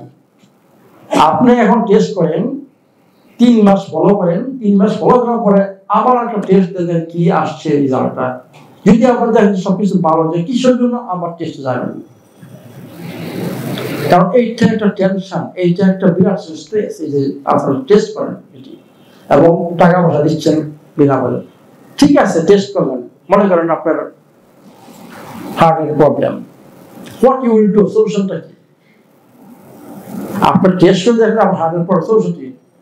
সেম যদি কিউর হতে চান, সুস্থ থাকতে চান, এক্স্যাক্ট এখানে আসতে হবে, আমার কাছে আসতে হবে। কারণ বলতে গেলে গর্ব করছি না, অনেক পেশেন্ট বাইপাস করতে থাকলে যে বাইপাসে করেন না সুস্থ আছেন। আপনি যদি হার্ট সার্জারি বাঁচতে চান, you should follow my recommendation, no other way। আজকে যদি বাইপাস করে আসেন, আবার 8-10 বছর পরে আবার আসবে, তখন ডিফিকাল্ট। কিন্তু এই বাইপাস হার্ট সার্জারি দরকার নাই যদি একটা জিনিস আপনার ঠিক থাকে, ইজেকশন ফ্রাকশন 40-এর উপর থাকে, you should not go anywhere. বা নিচে যদি থাকে, you should go, you must be under cardiologist. আর উপরে থাকলে no need, this is guaranteed. আর কোন টেস্টের দরকার নাই, জাস্ট ইএফ। তো এই জন্য বলতেছি যে এই বইটা হচ্ছে ফাউন্ডেশন। এই বইটা যদি আপনার সুস্থ থাকতে চান, সুস্থ হতে চান, এই বইটা বুঝতে হবে। এবং যারা এখনো সুস্থ হননি তাদের চিন্তা করতে হবে আমি কোথায় মিস করতেছি, সামথিং ইউ আর মিসিং। হয় রান্না করতে কিছু একটা করতেছেন, বা কোথাও বুঝতেছেন না ঠিক মতো অ্যাড করতেছেন, something missing, something you don't understand. এই জন্য আপনি সুস্থ হচ্ছেন না এবং এই জন্য আপনি ওদিকে যাচ্ছেন, ওদিকে কনফিউশন আছেন, ইউ ক্যানট বি হেলথি। এই জন্য এই বইটা পড়তে হবে, একবার পড়েন, দুইবার পড়েন, ভিডিও দেখেন, কিন্তু বুঝতে চাচ্ছেন। আমি বুঝি আমার জন্য ইজি এটা ফলো করা। অ্যাকচুয়ালি এটা অত্যন্ত ইজি ফলো করা, এখানে কোনো কঠিন কাজ না। অনেকে বলে স্যার আমি যেটা ফলো করি আমার তো সমস্ত কাজ বাদ দিতে হবে, শুধু এর মধ্যে পড়ে থাকতে হবে। আমি তো ফলো করি, মানে কি আমি সব বাদ দিচ্ছি নাকি? সবই করি। আমি ট্রাভেল করি, প্রত্যেক মাসে ট্রাভেল করি। আমার অবস্থা অ্যাকচুয়ালি খারাপ, বুঝছেন, কিন্তু আই লাইক ট্রাভেলিং। ট্রাভেলিং কিন্তু একটা স্ট্রেস। দেখেন এই বছর পর এমন কোনো মাস বাদ যায় যে আমি ট্রাভেল করি নাই। টাইম জোন আছে, 5-6 ঘন্টা ডিফারেন্স টাইম জোন, ঘুমের কোনো খবর নাই। নরওয়ে ছিল 16 দিন, খাবার ইনশাআল্লাহ ওই যে ফিলিং স্টেশন বসছেন, ড্রাইভ করছি, অনেক খিদা লাগছে, ওই ম্যাকডোনাল্ডস কেএফসি যা পাই সামনে তাই খাইছি, স্কোপ নাই। বাট ওয়েট একটু বাড়ছে, কিন্তু ইটস ওকে। তো এই জন্য বলতেছি যে হ্যাঁ, মাঝে মাঝে আপনাদের কিছু হবে, এটা ন্যাচারাল, কিন্তু you should know how to protect. Come back, I am again taking care of myself, it's okay. কারণ অ্যাকচুয়ালি 15 দিন আমার ঘুমের বিরাট ডিস্টার্ব হবে, নরওয়ে আপনার সমস্ত দিনই এখন দিন, রাত্র নাই, মানে 24 ঘন্টাই দিন এটি। তো যাই হোক, যেটা বলতে চাচ্ছিলাম যে আপনারা ট্রাই করেন বইটা কালেক্ট করার জন্য, সবাই বইটা থাকো। এইটা কোনো সময় যখন আপনার শরীরে প্রবলেম দেখা দিয়ে সলভ করতে পারতেছেন না, open this book and find what is your solution and how to solve this solution. এই বইটা নতুন দিয়ে আপনাকে বলবে, সবাই খালি বলে যায় এই সলিউশন, সবাই খুব কমই দেয় যে আপনার এই প্রবলেম এটা কি সলিউশন, অনেকে এটা খুব কমই দেয় সলিউশন। সবাই যদি বলে যে আপনার এই প্রবলেম সলিউশন যদি খুঁজতাম, তাই বলছে ওইখানে যান, সলিউশন নাই। সমস্ত যারা আমার কাছে ট্রিটমেন্ট বাংলাদেশ থেকে আসছে এই পর্যন্ত এবং আসে, সবাই অন্যদের ফলো আপ, সবাই ফলো করে আসছেন, কিন্তু last station they should come to me. আমি সারপ্রাইজ হয়ে যেতাম, what you are following if you come to me, then why they cannot give a solution how to solve the problem? এর মানে এই বইয়ের মধ্যে সলিউশন রয়ে গেছে, প্রত্যেকটা সলিউশন রয়ে গেছে। আপনি যদি খুব কেয়ারফুলি বইটা পড়েন, you can find your solution. এটি তো আমি এখানে শেষ করলাম। শেষ করার আগে বলতেছি যে আপনাদের প্রশ্নের উত্তর দেওয়ার পরে যদি আপনাদের জানতে ইচ্ছা করেন আমি সবাইকে প্রশ্ন করেন আমি উত্তর দিব। এরপরে আপনাদের জন্য আমি স্পেশাল পাক করেছি, কারণ আমি জানি যে অনেকে প্রশ্ন করেন সি হুইট খেতে পারেন না। সি হুইট এমন একটা জিনিস, এদের বিকল্প নাই। কারণ আমাদের অ্যাকচুয়ালি শরীরটা তৈরি হয়েছে সামুদ্রিক পানি থেকেই। হিউম্যান বিংসের মধ্যে রয়েছে 84 এলিমেন্টস, আমাদের বডিতেও 84 এলিমেন্টস। সি হুইটটা আসছে কিন্তু ওই সমুদ্রের পানি থেকেই। এর মানে যারা সি হুইট ডেইলি বেসিস খাবেন, যারা জাপানিজ চাইনিজ যদি কেউ যেয়ে থাকেন দেখবেন যে ওরা ডেইলি বেসিস সি হুইট খাচ্ছে, ডেইলি বেসিস সি হুইট খাচ্ছে। এবং জাপানিজ আপনারা নিজেই জানেন ওরা সুস্থ, কারণ সি হুইটের মধ্যে আমাদের শরীরের যা দরকার বললাম, এনজাইম থেকে আরম্ভ করে মিনারেলস, ভাইটামিনস সমস্ত কিছু রয়ে গেছে। হয়তো বা আপনারা ঠিক মতো পাক করতে পারেন না, বা আমাদের অভ্যাসের জন্য অনেকে বলেন গন্ধ, এটা একটা অভ্যাস। আপনি যদি 7 দিন 4-5 দিন কন্টিনিউ করেন আপনার ভালো লাগবে। আমি বলি যে কোনো খাবার আপনার যদি খারাপ লাগে 14 দিন ইফ ইউ ক্যান কন্টিনিউ, ওই খাবারটা আপনার কাছে আরো ভালো লাগবে। কারণ আমাদের জিহ্বার যে স্বাদের যেইগুলো রয়ে গেছে এটা 14 দিন পর পর চেঞ্জ হয়। আমি যে আজকে একটা খাবার খেতে ভালো লাগতেছে না মানে ইটি, আমি কন্টিনিউ করি 14 দিন পরে এই খাবারটা ভালো লাগবে। আমি সবসময় বলি যে ঔষধ কোনোদিন টেস্ট হয়, কিন্তু আপনারা ওষুধ খেয়ে যাচ্ছেন, তাই না? আর খাবারটা আপনি গন্ধের জন্য খাবেন না, যেটা জানেন যে খাবারটা আমার শরীরে কিছু একটা দিবে, এটা অনেক উপকারী খাবার, সেটা খাবেন না। কারণ এইসব জিনিস বাংলাদেশ আগে ছিল না, কেউ এগুলো জানেও না, কেউ জানে না হোয়াট ইজ দিস।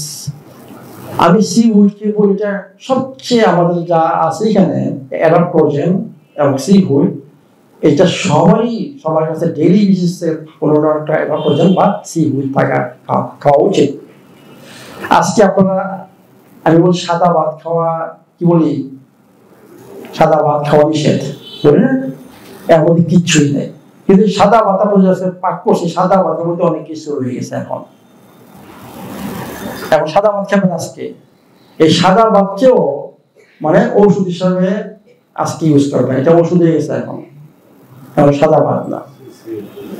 এটার মধ্যে কি রয়ে গেছে, এটার মধ্যে দেখেন রয়ে গেছে ঘি রয়ে গেছে, কোকোনাট অয়েল রয়ে গেছে, গার্লিক রয়ে গেছে, জিঞ্জার রয়ে গেছে, তারপরে কাঁচামরিচ, তারপরে আপনার সি হুইট মানে ডাল, মসুরের ডাল।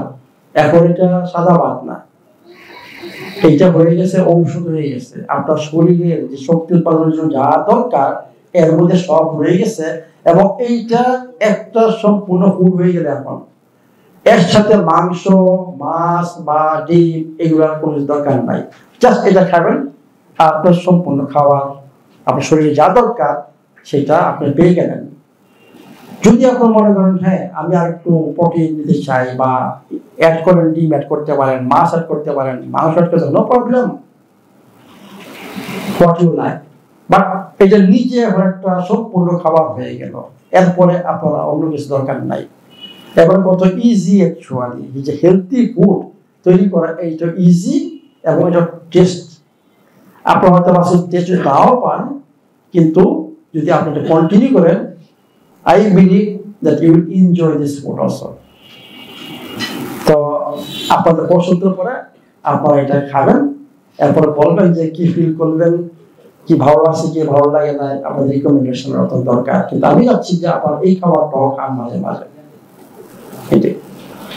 তাহলে এখন আমরা চলে আসি আপনাদের প্রশ্নের উত্তর দেওয়ার জন্য। বলেন, বা কারো কিছু রিকমেন্ডেশন কিছু যদি থাকে কিছু বলেন, যে আমরা, কারণ আপনাদের ইশারা আমরা ইমপ্রুভ করতে, আমরা চাচ্ছি যে আমাদের সার্ভিসটা আরো ইমপ্রুভ হোক, যে আপনারা সার্ভিসটা আরো কিভাবে আমরা করতে পারি সেই ব্যাপারে আপনাদের পরামর্শ অত্যন্ত দরকার। আমাদেরকে পরামর্শ দিবেন কি করতে হবে। অটোফেজি বলতে ওইটা কি বোঝায়, যেখানে আপনার ইনসুলিনের বুঝছেন, যেই খাবারটা খেলে ইনসুলিনের উপর প্রভাব ফেলে সেই খাবারটাই অটোফেজিকে নষ্ট করে, মানে ভঙ্গ করে। কোন খাবার খেলে ইনসুলিনের উপর প্রভাব আসে? একমাত্র কার্বোহাইড্রেট। ফ্যাট ইনসুলিনের উপর এফেক্ট করে না, করলে খুবই কম করে, বলতে গেলে করেই না। প্রোটিন করে, কারণ প্রোটিন আলটিমেটলি যখন বুঝতে আবার গ্লুকোজে চেঞ্জ হবে, সেইটাও ইনসুলিনের উপর এফেক্ট করে, বুঝলেন তো? এর মানে কি, এমন খাবার খেতে হবে যেটা ইনসুলিনের উপর প্রভাব না ফেলে। আমার বই যদি খেয়াল করেন, দেখেন আমি সকালে বলি বেকিং সোডা, ভিনেগার, তারপরে অ্যাডাপ্টোজ HB221, মাশা গ্রিন টি, ডি-রাইবোজ যদি থাকে, MCT ওয়েল, তাই না? এরপরে ব্যায়াম করেন, ব্যায়ামটা করার পর কি বলি, হলুদের টি খাওয়ার জন্য। হলুদের টিতে কি থাকে? হলুদ থাকে, ব্ল্যাক পেপার থাকে, মধু থাকে, কোকোনাট অয়েল থাকে। প্রশ্ন হচ্ছে মধু। হ্যাঁ, মধু ইনসুলিন এফেক্ট করবে, কিন্তু যদি খেয়াল করেন, আমি বলছি 14 ঘন্টা থেকে আপনার আরম্ভ হয় অটোফেজি। আমি যদি 5:30 খাওয়া বন্ধ করি, আমি যদি এক্সারসাইজ 9টার সময় হলুদের টি খাই, আমার রুটিন হচ্ছে 9টার সময় লেখা আছে বইতে, আমার টি খাই, কয় ঘন্টা হচ্ছে মনে করেন? কত? 15 ঘন্টা। এমন কি আমার অটোফেজি অলরেডি আমি ভঙ্গ করিনি, কিন্তু এর মধ্যে কথা আছে, যখন আমি মধু ডাইরেক্ট খাবো সেইটা আপনার ব্লাড সুগারে এবং ইনসুলিনে এফেক্ট করবে। কিন্তু এর মধ্যে আমি কি মিক্স করতেছি দেখেন, আমি মিক্স করছি কোকোনাট অয়েল, আমি মিক্স করছি হলুদ, এটি। এর মানে কি, এইগুলা ডাইরেক্ট অ্যাবজর্বে ডিলে করবে। এই যে হানির মধ্যে বলা হয়েছে ফ্রুক্টোজ এবং গ্লুকোজ, মাত্র 33% গ্লুকোজ, যেটা ডাইরেক্ট এফেক্ট করবে আপনার ইনসুলিনে। এর মানে কি, এটা ব্লাডে যেতে যেতে হচ্ছে আরো 2-3 ঘন্টা সময় লাগবে। কিসের জন্য? ওই কোকোনাট অয়েলের জন্য, টার্মারিকের জন্য, স্লো অ্যাবজর্পশন, মানে ওইটা অ্যাকচুয়ালি আপনার ব্লাড সুগারে এফেক্ট করবে না। এই মধুটাও আমি বাদ দিলাম, জিআইটাই কম, আমি বলতেছি হবে, কারণ ওইখানে গ্লুকোজ একটা রয়ে গেছে 33%। আমি যদি সরাসরি কোন কিছু বাদ দিয়ে শুধু সরাসরি যদি আমি মধুটা খাই, এফেক্ট করবে। কিন্তু এই জন্যই এই মধুটা দেওয়া স্টার, মানে কি, কিসের জন্য? এট দ্য এন্ড, মানে অটোমেটিক স্টার্ট হয়ে গেছে এবং মধুটা ব্লাডে আস্তে আস্তে, গ্লুকোজটা আস্তে আস্তে অটোমেটিক 17 ঘন্টা হয়ে যাবে, আপনার এটা কোনো এফেক্ট হবে না। আরেকটা কারণ, মধু কিছু আমি দিয়েছি টার্মারিকে, this is great medicine. Turmeric কি ঠিক আপনার বডি ইনফ্লামেশন থেকে আরম্ভ করে, অ্যান্টিঅক্সিডেন্ট থেকে আরম্ভ করে, শক্তি থেকে আরম্ভ করে, এটা মিশ্রণটা এমন করা হয়েছে, প্রচুর পরিমাণে এনজাইম। মধু কি আপনি কি মনে করছেন? মধু হচ্ছে একটা বিরাট মেডিসিন, ইউনিভার্সাল মেডিসিন। মধু শুধু যে মিষ্টি, যা গ্লুকোজ আর ফ্রুক্টোজ ন, মধুর মধ্যে প্রচুর পরিমাণে এনজাইম রয়ে গেছে। আমি সবসময় বলি, যত বেশি এনজাইম আপনার শরীরে ঢুকাবেন বাইরে থেকে, তত বেশি ইয়াং থাকবেন, তত বেশি শক্তি আপনার বডিতে প্রস্তুত হবে, বেশি তৈরি হবে বেশি। কারণ আমাদের বডিতে অনেক এনজাইম রয়ে গেছে, বিভিন্ন ধরনের এনজাইম, ডাইজেস্টিভ এনজাইম হজম করার জন্য, মেটাবলিক এনজাইম, ডেটোক্সিফিকেশন এনজাইম, এর অনেক এনজাইম রয়ে গেছে। এবং আমরা যদি মৃত খাবার খাই বা প্রচুর পরিমাণে ঔষধ মেডিসিন নেই, তখন আমার বডির যে রিজার্ভ ডাইজেশনের এনজাইম, সেই এনজাইমগুলো খুব তাড়াতাড়ি ব্যয় হয়ে যাবে, আর ট্যাঙ্ক খালি থাকবে। এই ট্যাঙ্ক পূরণ হবে না, এবং এই ট্যাঙ্ক পূরণ কারা করে? যদি আমার গাট এনভায়রনমেন্ট ভালো থাকে, মানে ওই যে ব্যাকটেরিয়া, ওরা আবার প্রচুর পরিমাণে এনজাইম তৈরি করে। কিন্তু যারা এইসব খাবার খান, ওদের ইম্পসিবল গাট এনভায়রনমেন্ট সুস্থ থাকা। এই জন্য আমি যদি এইসব খাবার খেয়ে যাই, আমার এনজাইম ডে বাই ডে হতে থাকে। আর মধুর মধ্যে রয়ে গেছে প্রচুর পরিমাণে এনজাইম। মধুর মধ্যে 18টা অ্যামাইনো অ্যাসিড রয়ে গেছে। দেখেন মধু কি বলে, আমরা শুধু কার্বোহাইড্রেট, তার মধ্যে 18টা অ্যামাইনো অ্যাসিড রয়ে গেছে, প্রচুর পরিমাণে মিনারেলস, ভাইটামিনস রয়ে গেছে। মধু এটা হচ্ছে শুধু মধু না, এইটা হচ্ছে শরীরের জন্য, শক্তি উৎপাদনের জন্য এটা বিরাট একটা মেডিসিন। সোজা কথা বলতে রেমেডি, মেডিসিন না রেমেডি। মধু হচ্ছে শরীরকে সুস্থ রাখার জন্য একটা রেমেডি। কারণ এটা শুধু গ্লুকোজ না, এর মধ্যে আরো অনেক কিছু রয়ে গেছে যেটা অন্য খাবারে নাই। এত এনজাইম অন্য কোনো ইয়েতে নাই যেটা মধু রয়ে গেছে। এই জন্য এই মধুটা আমি অ্যাড করেছি এই টারমারিকটিতে। বুঝছেন, এটা সিনার্জিতে একটা এফেক্ট বাড়ায়। মধু মধু যদি আপনি গরম পানিতে দেন বা কফি দেন, ওইখানে অনেক জিনিস তৈরি হবে যেটা শরীরের জন্য ক্ষতিকর। ওই এনজাইমগুলো নষ্ট হয়ে যাবে এবং কিছু টক্সিক সাবস্টেন্স মানে পদার্থ তৈরি হবে যেটা আমার শরীরের জন্য ক্ষতিকর। এই জন্য মধু দিতে হবে একমাত্র একটু কুসুম গরম পানিতে, নট মোর দেন। আমাদের টারমারিক যে পানিটা হচ্ছে একটু কুসুম গরম, শুধু ওইখানে মধু অ্যাড করতে পারবেন, গরম পানিতে মধু অ্যাড করবেন না, তাহলে শরীর ক্ষতি করবেন। এটা এবং মধুর যে গুণাগুলোর জন্য মধু দেওয়া হয়েছে সেটা নষ্ট করে ফেললেন, এনজাইমগুলো নষ্ট হয়ে গেল। এটা হয়ে গেল আবার সেই গ্লুকোজ আপনার ব্লাড সুগারের জন্য। এটি এই জন্য মধু যখন চিন্তা করবেন যে মধু কোনদিন গরম পানির সাথে মিক্স করবেন না, গরম চা, গরম কফি নো। কফির জন্য বেস্ট হচ্ছে ব্ল্যাক মোলাসেস। এর মধ্যে আরো অনেক কিছু আপনার পাশে আয়রন পাচ্ছেন, ম্যাগনেসিয়াম পাচ্ছেন। ব্ল্যাক মোলাসেস প্রচুর পরিমাণ আয়রন রয়ে গেছে, ব্ল্যাক মোলাসেস রয়ে গেছে। যদি মিষ্টি করে খেতে চান বেস্ট হচ্ছে ব্ল্যাক মোলাসেস কফিতে ইউজ করেন, কফিতে। তাহলে আপনার যেটা প্রশ্ন করলেন নো মানে অটোফেজ আপনার পাইতেছেন না, মানে এটি। নেক্সট কোশ্চেন, আর কারণ প্রশ্ন আছে কিছু? হ্যাঁ বলেন। সকালবেলা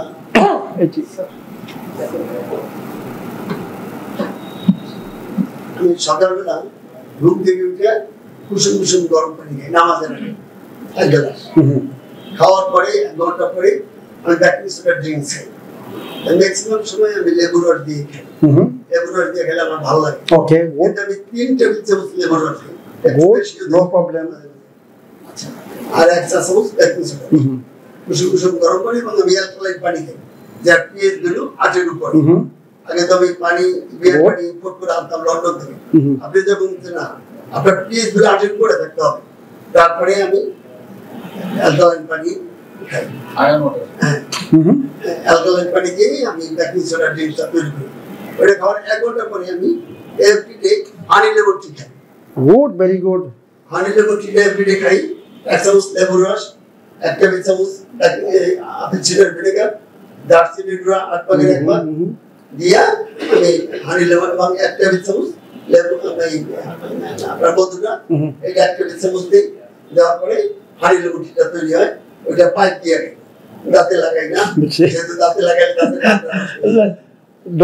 ডোন্ট ওরে আপনি গ্লাস দিয়ে খান, এগুলো শুনবেন না। যে বলে যে আপনার ভিনেগার দাঁতের নষ্ট করে ফেলবে, বুঝছেন? Don't listen to this things. আপনি খান, গ্লাস দিয়ে খান। ব্রেকফাস্ট করে ফল দিয়ে 10 থেকে 11টা 2 টুকরা 2 টুকরা 2 টুকরা 2 টুকরা বা 3-4 টুকরা 1 প্লেট একদম ভরা পেট করে ফল দিয়ে ব্রেকফাস্ট খাওয়ার পরে আমি 1 ঘন্টা পরে 1 গ্লাস পানি খাই, একটু লবণ দিয়ে দিই, হিমালয় পিঙ্ক। পানিটা খাওয়ার পরে 1 ঘন্টা পরে পানিটা খাই। পানিটা খাওয়ার পরে আধা ঘন্টা পরে আপনার 21টা খাই। 21টা নাসা গ্রিন টি দিই 1 চা চামচ। হ্যাঁ, এবং আপনার ওই দিই 1 চা চামচ। এবং আমি সবসময় মধু দিয়ে খাই, ওই এনজাইমের কারণে। এবং আমি অন্যটা খাই দেখছি, আমার মধুটাই ভালো লাগে। আচ্ছা, ভেরি গুড। মধুটা দিয়ে আপনার ওই কাঁচের বোতলেটাই খাই, কাঁচের রোলের মধুটা খাই। খাওয়ার পরে আধা ঘন্টা পরে 21টা খাওয়ার পরে এরপরে আমি মেসেজ চলে যাই। মেসেজ করে আমার 2টা ছেলে আছে, থাইল্যান্ড থেকে ট্রেনিং করে এনেছি।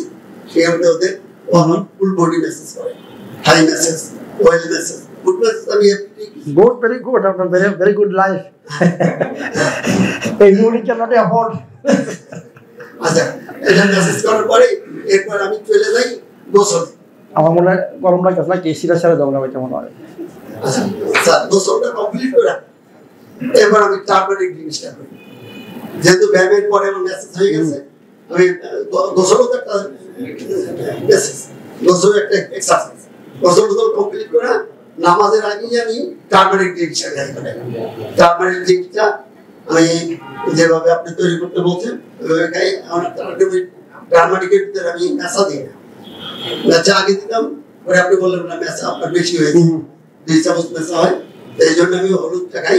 হলুদটা খাওয়া শেষ করার পরে 2 ঘন্টার মধ্যে আমি আর কিছু খাই না। আচ্ছা, হলুদ যেমন আমি এখন সকালে আমি নামাজ পড়ে আপনি 21 খাইয়া মেসা খাইয়েছি, সরি আপনার হলুদ খাইয়ে আসছি, আপনার এখানে এখন পর্যন্ত আর কিছু খাইনি।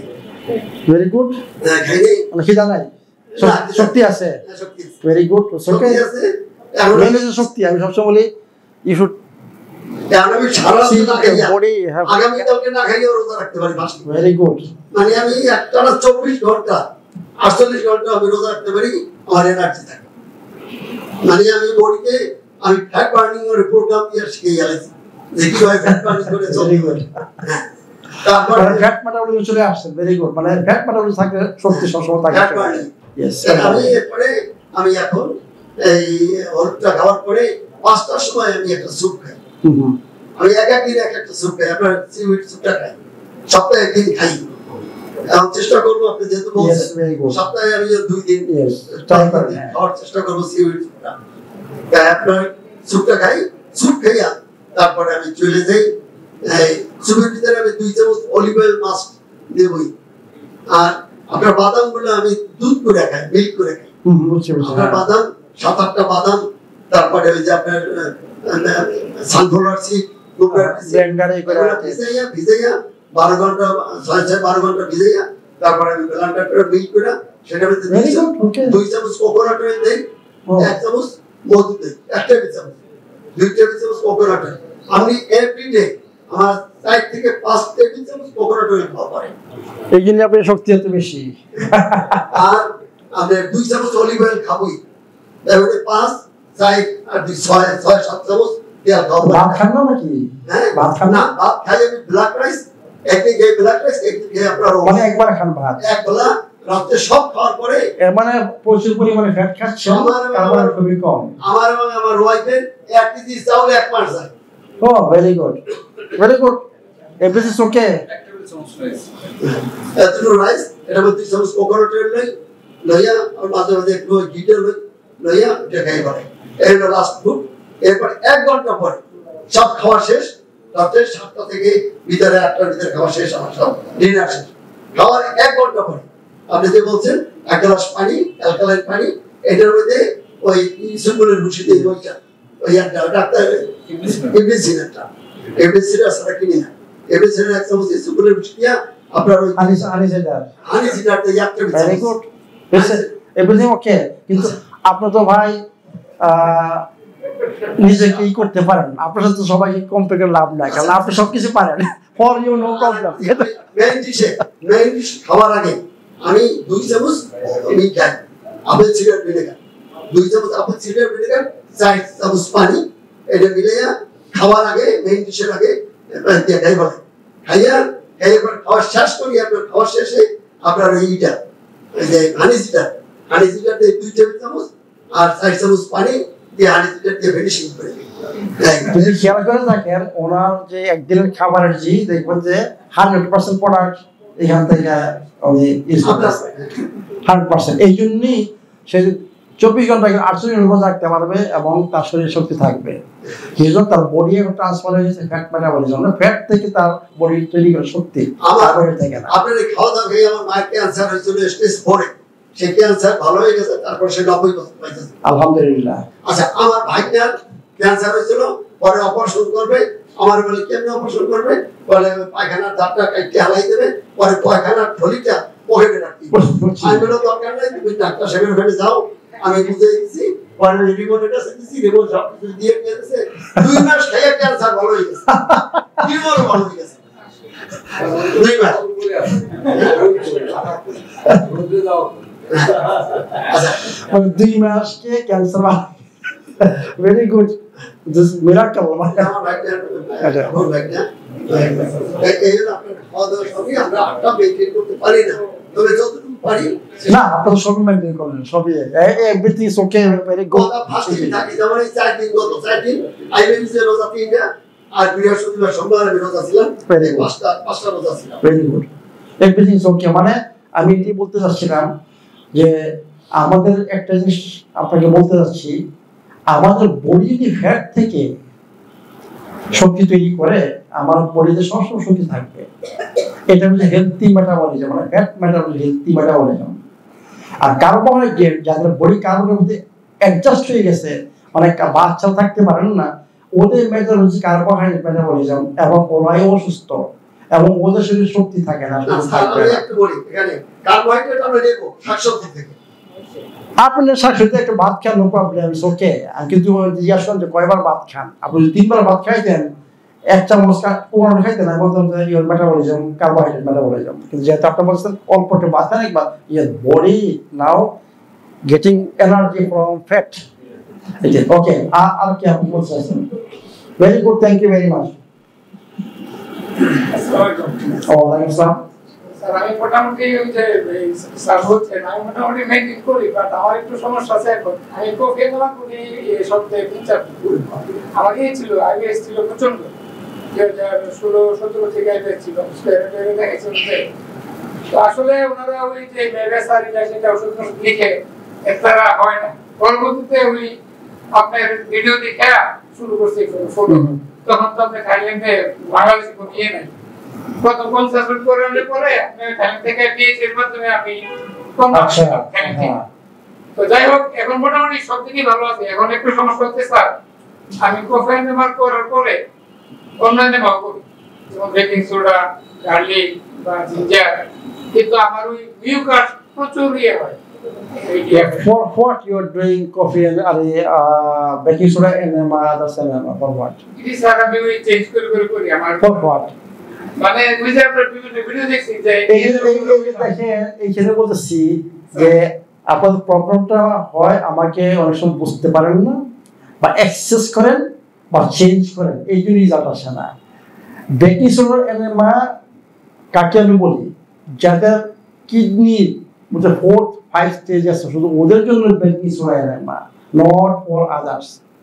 আপনার জন্য কফি এনেমা ইটস ওকে, কিন্তু আপনাদের এখানে যে বললাম যে আইবিএস আইবিডি পেশেন্টদের ডাইজেশন নাই, বুঝছেন তো, এবং ওদের মানে ফাইবার হজম করার ক্ষমতা নাই। স্যার একটু যদি বলি বেকিং সোডা কেন করছি, আমার ওজন কমে গেছিল প্রায় 6-7 মাস আগে। হঠাৎ করে ওজনটা কমে গেছিল প্রায় 8-9 ফ্যাটে চলে আসছে। আমার ওজন প্রায় বেসিক্যালি এখন 66। তখন আমি মনে করলাম যে ক্যান্সারের কোনো কিছু আক্রমণ করলো কিনা আমাকে, মূলত মনে পরে আমি বাংলাদেশে লেবেট ক্যান্সার আইসিইউ লাইন কম আসছিল, ওটি পরীক্ষা করেছি যে আমার কোনো প্রোন এগুলো পরীক্ষা করতে যে ক্যান্সারের কোনো কিছু আছে কিনা। তোমরা বলতে না আপনার তো ক্যান্সার ফ্রি। তারপর ওই বেকিং সোডা নেওয়াটা করলাম, কিছু বডি একটু ভালো লাগে অ্যালকালাইন স্টেজ নিয়ে আসার জন্য তাড়াতাড়ি। আমার মিউকাস করছো। আচ্ছা, যদি মিউকাস হয় তাহলে আপনাকে আমি রিকমেন্ড করবো ট্রাই করেন কোনোস্কোপি করার জন্য, কারণ মিউকাস এবং ব্লাড এটা হচ্ছে অন্য জিনিস, মানে এটা আপনাকে কোনোস্কোপি করতে হবে। কি বলছে এখানে?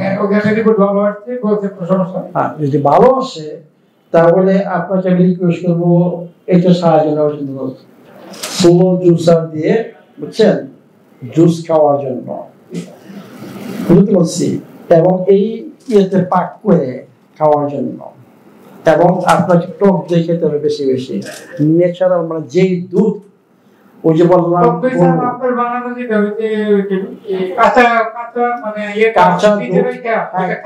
কাঁচা দুধ, কিন্তু দুধটা হইতে হবে যেই গরু মানে ন্যাচারাল গাছের মধ্যে ডিফার আছে, একটা গাছ তৈরি করে সার দিয়ে, ওইটা না হবে না, মানে ন্যাচারাল গাছ খেতে হবে এবং সূর্যে হাঁটতে হবে।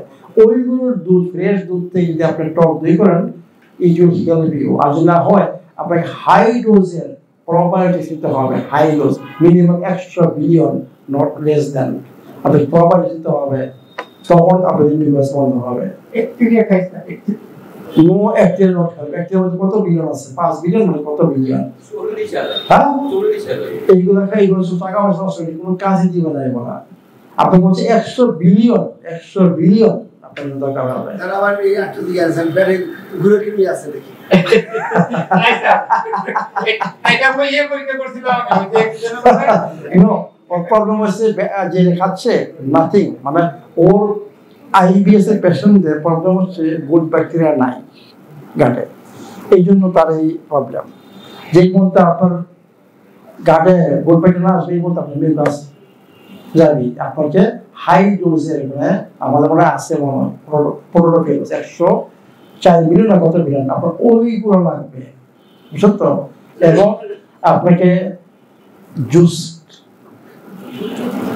এই জুসার দিয়ে জুস খেতে হবে, ফাইবার গুলা বুঝছেন না আপনার না আসে, এটি জুস।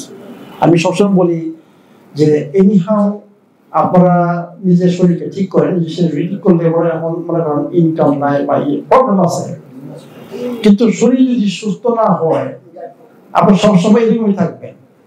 যা সুস্থ হয়ে যান আপনার ফাইন্যান্সিয়াল প্রবলেম দূর হয়ে যাবে। যে সুস্থ ব্যক্তি সবসময় একটা চিন্তা করবে হাউ টু বুঝছেন আর্ন মানি, আর সুস্থ যদি না হন ইউ ক্যান আর্ন মানি। এর মানে আপনার যদি ফাইন্যান্সিয়াল ইনা থাকে you should buy this one. আমি এর সিস্টেম করে আছি যে আপনার প্রত্যেক মাসে বুঝছেন মানে ইনস্টল হিসাবে বুঝছেন আপনারা, দিস ইজ ফর আইবিএস পেশেন্টদের অত্যন্ত ইম্পর্টেন্ট। মানে এই জুসার জুস কারণ আপনার ফাইবার ডিস্টার্ব করে, মানে যেহেতু গাট ব্যাকটেরিয়া নাই, ওই ফাইবার খেলেই আপনার এই প্রবলেম হবে আর কি। আর কার কি প্রশ্ন আছে?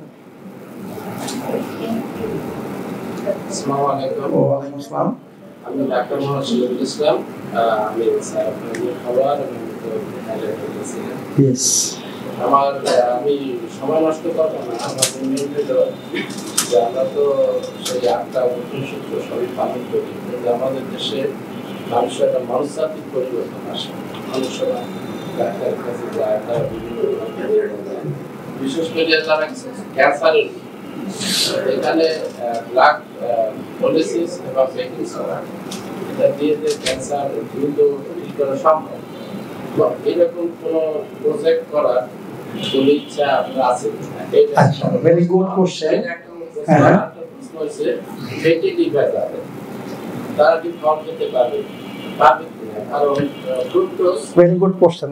আপনার doctor very good, I like fructose তো liver metabolism, only fructose liver metabolism হবে। ওটা যাদের ফ্যাটি লিভার আছে তো ফ্রুটস খাওয়া ঠিক হবে না, সোজা কথা। ওকে, এখন ক্যান্সার সম্বন্ধে আসি।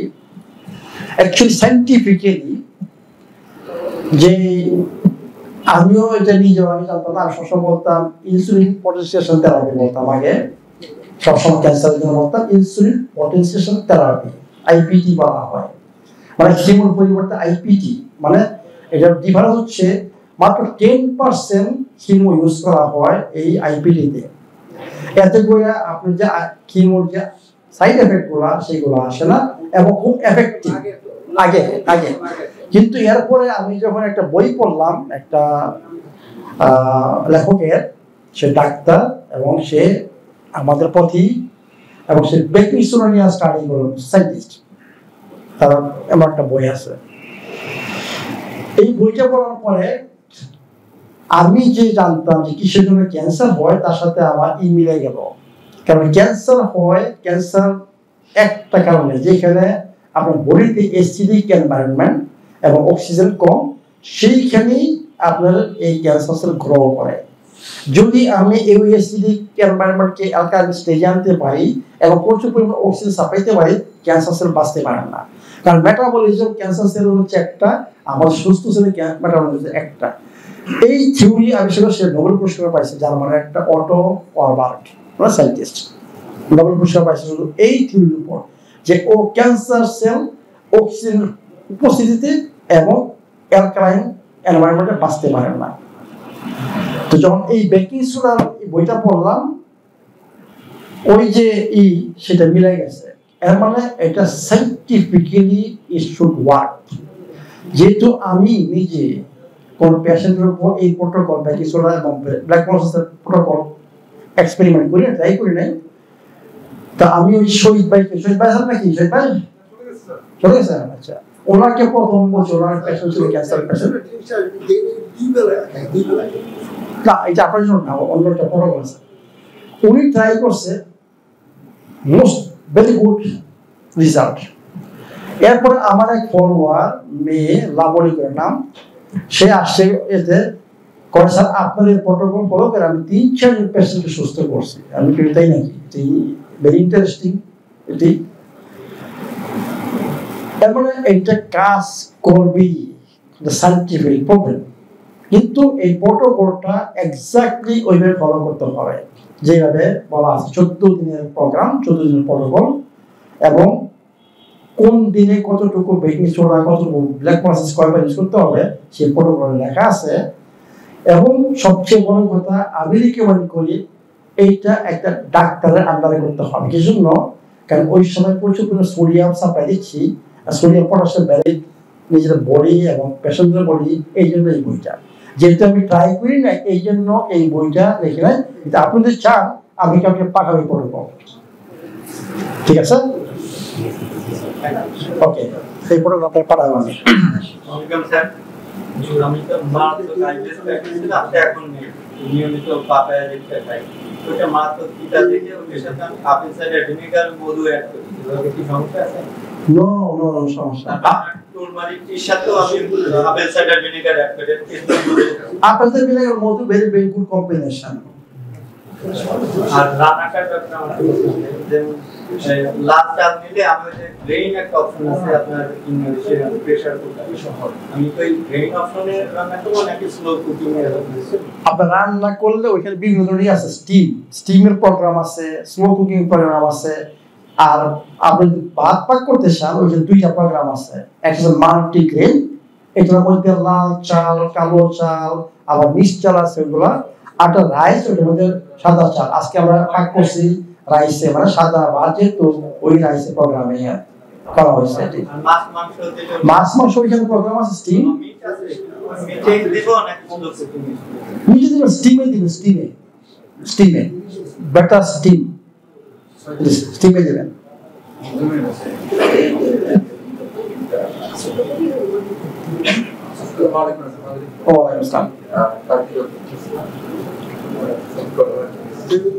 আমার স্যার ব্লেন্ডারে আমি এখান থেকে নিছি, তো স্লো জুসারে ফিল্টার করে আর যে জুসটা বের করে আর হার্ড কপি সেপারেট করে আর ব্লেন্ডারে ওই দুইটা সবগুলি যে গ্রিন লিফি মিক্স করে দেওয়ার পরে একদম স্মুথ ই করে ওইটা খাই। এটা কোনো অ্যাকচুয়ালি আমেরিকা মানে জুস তৈরি করার জন্য স্লো জুসার ইউজ করবেন।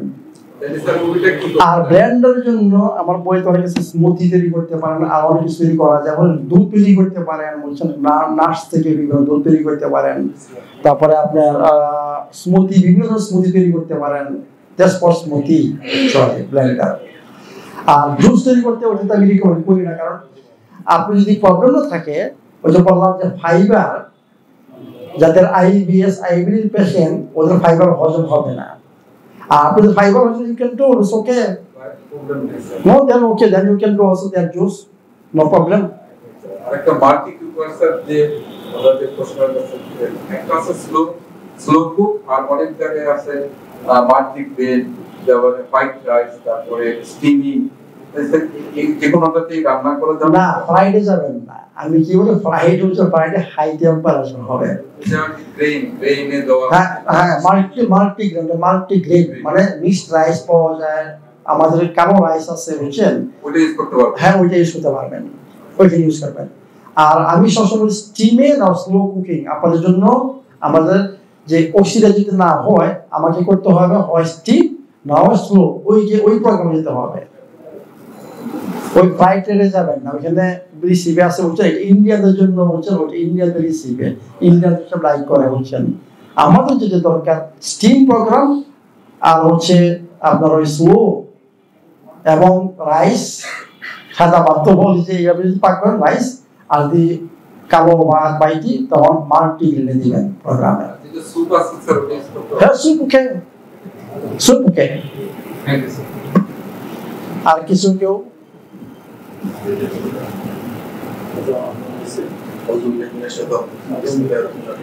ধন্যবাদ স্যার আপনাকে, ধন্যবাদ অডিয়েন্সকে আজকে যারা বুঝতে চেয়েছেন এবং সময় দিয়েছেন। আমি প্রথমে আমার ব্যক্তিগত পরিচয় দিচ্ছি, আমি ডাক্তার মোহাম্মদ রিয়াজউদ্দিন। স্যার যে বলেছেন আপনার কলার লাবণী আক্তার ডাক্তার, আমার পাশে বসে আছে আমার মিসেস, আজকে বোরকা পরে আসার কারণে সরি। আচ্ছা, তো আমি মূলত বিএসএমএস এবং প্যারামেডিকেল আমি বিগত 8 বছর এই অর্গানিক ন্যাচারোপ্যাথির উপরে ট্রিটমেন্ট দিচ্ছি, বাট আমি কোনো মেডিসিন 8 বছরে মনে হয় না যে আমি 8টা রোগীকে দিয়েছি, প্রায় লক্ষাধিক পেশেন্ট যারা kidney damage, heart block, paralyse, প্রতিবন্ধী, ক্যান্সার, শ্বাসকষ্ট সহ জটিল যত জটিল রোগী আছে, আপনার 3 দিন 7 দিন 10 দিন 2 মাস 3 মাস যাদেরকে মেডিকেল থেকে ক্লিনিক্যাল ডেথ সার্টিফিকেট দিয়ে ফেরত পাঠিয়ে America, Thailand, even Malaysia, Singapore, বিভিন্ন জায়গা থেকে। তো আলহামদুলিল্লাহ আমি আমার সমস্ত রোগীদের টেস্টিমনিটা আমি তৈরি করে রেখেছি, রুগ্ন অবস্থায় কেমন ছিল, সুস্থ হয়ে যাওয়ার পরে কেমন আছে। আমি 2 ধরনের ভিডিও আমি অলওয়েজ সব সময় আমি তৈরি করে রেখেছি। আগে পরে আমার মনে হয় এই অডিয়েন্সে এমন কোন ব্যক্তি নেই আমার এই টেস্টিমনিগুলো দেখার পরে নিজেকে স্থির রাখতে পারবে। অর্থাৎ এত জটিল যেটা দেখার পরে মানে আশ্চর্য হয়ে যেতে হবে। আলহামদুলিল্লাহ আমি স্যারকে স্পেশাল থ্যাঙ্কস, ধন্যবাদ জানাচ্ছি। আমাকে ফোন দিয়েছে রংপুর থেকে, আজকে আমার আগামীকালকে আমার ডেট হচ্ছে রংপুরে। তো আলহামদুলিল্লাহ আমরা হাজব্যান্ড ওয়াইফ গত মাসে গত 1 সপ্তাহ আগে আপনার কথাই বলছিল যে আপনাকে নিয়ে আসলে আসবে। আমরা হাজব্যান্ড ওয়াইফ দুইজন আমরা উমরা করে আসছি। আমার এক পেশেন্ট একটু গল্প করতে আছে স্যার, সৌদি আরবে থাকে প্রায় 15-16 বছর। তো রোডস এন্ড হাইওয়ে কন্ট্রাক্টর। তো ওর লিভার সিরোসিস হয়েছে, লিভার ট্রান্সপ্লান্ট করার জন্য বলেছে ওখান থেকে ডাক্তাররা, বলছে যদি না করেন তাহলে 4 মাসের মধ্যে আপনি মারা যাবেন। তো ওর বড় ভাই হচ্ছে আমার এক্স ক্লাসমেট, আমরা একসাথে পড়াশোনা করেছিলাম ডিএসএমএস এ। তো বললো যে 5 তলা বাড়ি করেছে, এইভাবে হাত দিয়ে বাড়ির সামনে দাঁড়িয়ে বলতেছে ভাই বাড়ি করেছি কিন্তু এই বাড়িতে আমি থাকার সুযোগ আর হলো না, 4 মাসের মধ্যে আমাকে কবরে চলে যেতে হবে। তো বলছে যে ঠিক আছে কবরে যাবি না কোথায় যাবি সেটা হলো পরের কথা, আমি তোকে এক জায়গায় নিয়ে যাবো। আমার সাম্বারে নিয়ে আসছে, নিয়ে আসার পরে আমি তাকে দেখে শুনে তার ট্রিটমেন্ট দিয়েছি। ট্রিটমেন্ট দেওয়ার 3 মাস পরে সে যেখানে টেস্ট করা দরকার ছিল ল্যাব এইড সহ বিভিন্ন জায়গায় সে টেস্ট করেছে, 100% সে সুস্থ। ক্লিনিক্যাল টেস্টের আঙ্গিকে সে 100% ফিট। 3 মাস পরে সে আবার চলে গেছে সৌদি। ওখানে গিয়ে নিয়ত করেছে যে আমি আমার স্যারকে উমরাটা করাবো। তো আমার উমরাটা মূলত ওর সুবাদে করা, আর আমার ওয়াইফেরটা আমি পেমেন্ট করেছি। তো ওখান থেকে আসার পরে আল্লাহ দিয়ে হচ্ছে একজন আজান রূপ দিলেন। ওখান থেকে আসার পরে আমার এক বোনমেরু ক্যান্সারের রোগী রংপুরের জাতীয় পার্টির এক্স জেলা সেক্রেটারি ছিল ওর বাবা। তো ঢাকা ইউনিভার্সিটি থেকে আপনার মাস্টার্স কমপ্লিট করেছে। ওর বোনমেরু ক্যান্সার, ওকে ইন্ডিয়াতে নিয়ে গেছে, বলছে 1,30,00,000 টাকা লাগে। এরই মধ্যে আমি তার ইনফরমেশন পেয়ে আমি তাকে ট্রিটমেন্ট দিয়েছি, আলহামদুলিল্লাহ সে এখন 100% সুস্থ। এবং তার বাবা নিয়ত করেছে আমাকে এই বড় হজ করার। তো আমি আপনাদের দোয়া সকলের কাছে দোয়া কামনা করতেছি। আর বিশেষ করে স্পেশাল থ্যাঙ্কস স্যারকে। স্যার আপনার প্রত্যেকটা জিনিস আমরা হাজব্যান্ড ওয়াইফ দুইজন পুরোপুরি ফলো করার চেষ্টা করি। Thank you. সবাই ভালো থাকেন, সুস্থ থাকেন, সকলের সুস্বাস্থ্য দীর্ঘায়ু কামনা করে আমার আলোচনা এখানে শেষ হলো। Thank you very much. আবার কি প্রশ্ন আছে নাকি?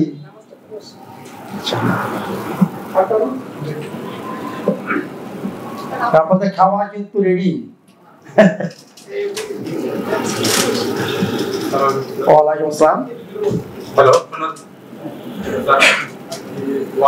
ফাস্টিং এর ব্যাপারে আমার ক্লিয়ার হওয়ার কথা। ফাস্টিং অবস্থায় কোনো ক্যালোরিযুক্ত খাবার খাওয়া যায় না। কেমন ক্যালোরিযুক্ত খাবার খেলে ফাস্টিংটা নাকি হয়ে যায়, নষ্ট হয়ে যায়। এই জন্য আমি দীর্ঘদিন যাবত আপনার 17 ঘন্টার ফাস্টিং অন্যান্য জিনিস পুরোপুরি আর কি ফলো করতে পারি না, সময় পাই। কিন্তু ফাস্টিং টাইম করে রেখেছি, যে অনেক উপকার পেয়েছে যাচ্ছাই। এখন আমি তো ক্যালোরিযুক্ত খাবার খেতাম না, শুধু লেবু পানি ভিনেগার খেতাম সকালে, আর গ্রিন টি শুধু রং চা। এখন মানুষজনের শুনেছি যে কফি খেলেও কফিতে নাকি ক্যালোরি আছে, কফি আর কি কনফিউজ অবস্থায় খেতাম। এখন আজকে শুনলাম যে ঘি খেলে খাওয়া যায়, তারপর শুকনো করে খাওয়া যায়, এগুলোতে এনার্জি আছে। হ্যাঁ, সবাই ঠিকই বলছেন, এগুলোতে ক্যালোরি আছে। আমি কি বলছি, যেই খাবারটা শুধু ইনসুলিনের উপর এফেক্ট করবে সেইটাই খাওয়া নিষেধ এবং সেইটাই আপনার ফাস্টিং ভঙ্গ করবে। অন্য কোনো খাবারের ফাস্টিং ভঙ্গ বললাম যে আমাদের ফ্যাট এফেক্ট করে মিনিমাম, মানে মিনিমাম ইনসুলিনের উপর এফেক্ট করে, মানে বলতে গেলে নাই, কিন্তু প্রোটিন করে। বলুন তো, প্রোটিন যখন আমার ব্লাডে যখন সুগার না থাকবে তখন প্রোটিনটা আবার কনভার্ট হবে সুগারে, সেটা ইনসুলিন এফেক্ট করবে। এখন প্রোটিন খাওয়া যাবে না। ফ্যাট যতই ক্যালোরি হোক ইনসুলিনের কোনো প্রভাব ফেলবে না, এই জন্য ফাস্টিং এ কোনো প্রভাব ফেলবে না।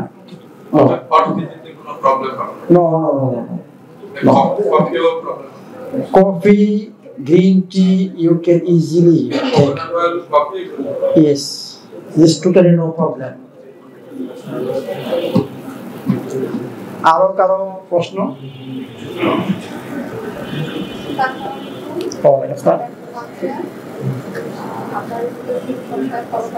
একটু এই যে আমার প্রশ্ন হচ্ছে, আমার বেবি আছে, বেবি একজন 9 ইয়ার্স, একজন 7 ইয়ার্স। তো ওরা ছোটবেলা থেকেই 3 বছর আগে থেকে আমি তো আপনার ভিডিও দেখি এবং ওদের বেকিং সোডাটা আমি খাই। তো যখন আমি শরবত করি তখন ওরাও খায়। তখন তো 7 ইয়ার্স ছিল। তো খুব সমস্যা হয়নি স্যার এই পর্যন্ত। এটা কি না, বেকিং সোডা সমস্যা হবে না। বেকিং সোডা ইম্পসিবল কোনো সমস্যা হওয়া। বেকিং সোডার একটাই সমস্যা হইতে পারে, ওই যেমন সোডিয়াম পটাশিয়ামের যে রেশিওটা সেটাই হইতে পারে, নো আদার প্রবলেম।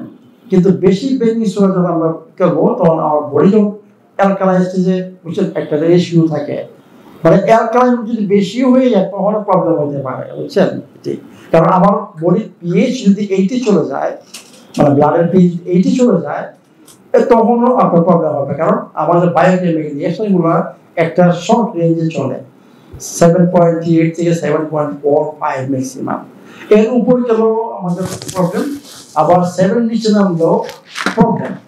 এই জন্য বাচ্চাদের শরীর অলওয়েজ অ্যালকালাইন। কিন্তু আমাদের যে এখন আমাদের বাচ্চাদের খাওয়ায় বলতে গেলে সবই সুইট জাতীয় জিনিস, সব দিন আমার জিনিস বলতে গেলে ন্যাচারাল জিনিস বাচ্চাদের কমে খাওয়ানো হয়, তাই না? আমাদের সব ন্যাচারাল খাবার নাই বলতে গেলে। তবুও আমি মনে করি বাচ্চাদের যদি আমরা ন্যাচারাল খাবার দিই, টোটালি বেকিং সোডার কোনো দরকার নাই বাচ্চাদের। বেকিং সোডা আমাদের জন্য যদি আমরা নরমাল খাবার খাইতাম 45 ইয়ার্স এর পর দরকার, নট বিফোর। 45 ইয়ার্স পর্যন্ত আমার বডি আমাকে প্রোটেক্ট দিচ্ছে। বায়োকেমিক্যাল তৈরি হয় আমার পানক্রিয়াসে হচ্ছে, স্টোমাকে হচ্ছে, ব্রেনে হচ্ছে, কিডনিতে হচ্ছে, সব জায়গায় হচ্ছে। বায়োকেমিক্যাল এখানে যাবে নাকি? আমি নরমাল খেয়ে থাকি, সবকিছু নরমাল। হ্যালো, আমি 45 পর্যন্ত ইম্পসিবল আমার শরীরে কোনো রোগ হওয়া। এই জন্য আমার বডির পিএইচ 7.38 এর উপর এটা থাকবে।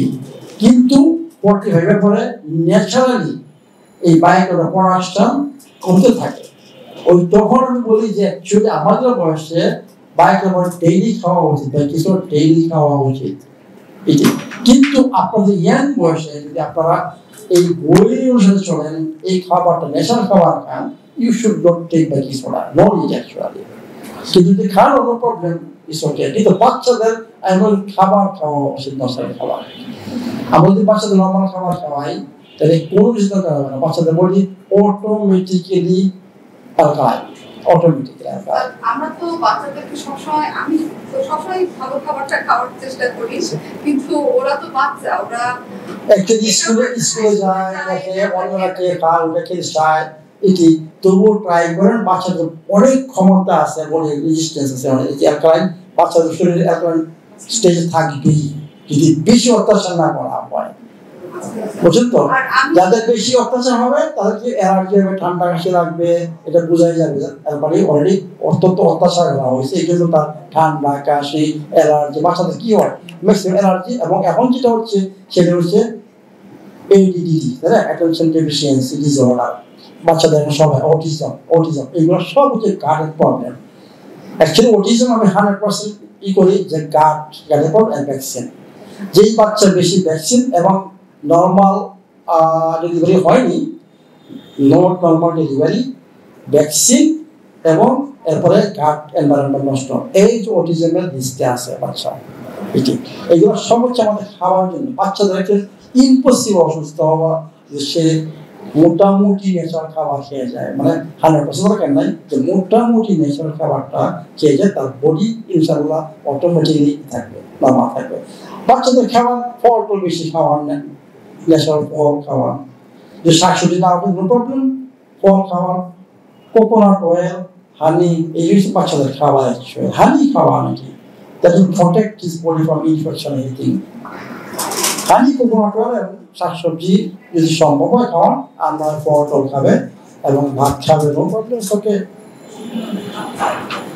মানে গাটটা ঠিক রাখবে, গাটটা বাচ্চাদের একটা খাবার খাইতে হবে টক দই, মানে বাচ্চাদের গাটটা ঠিক থাকবে একমাত্র এই টক দই।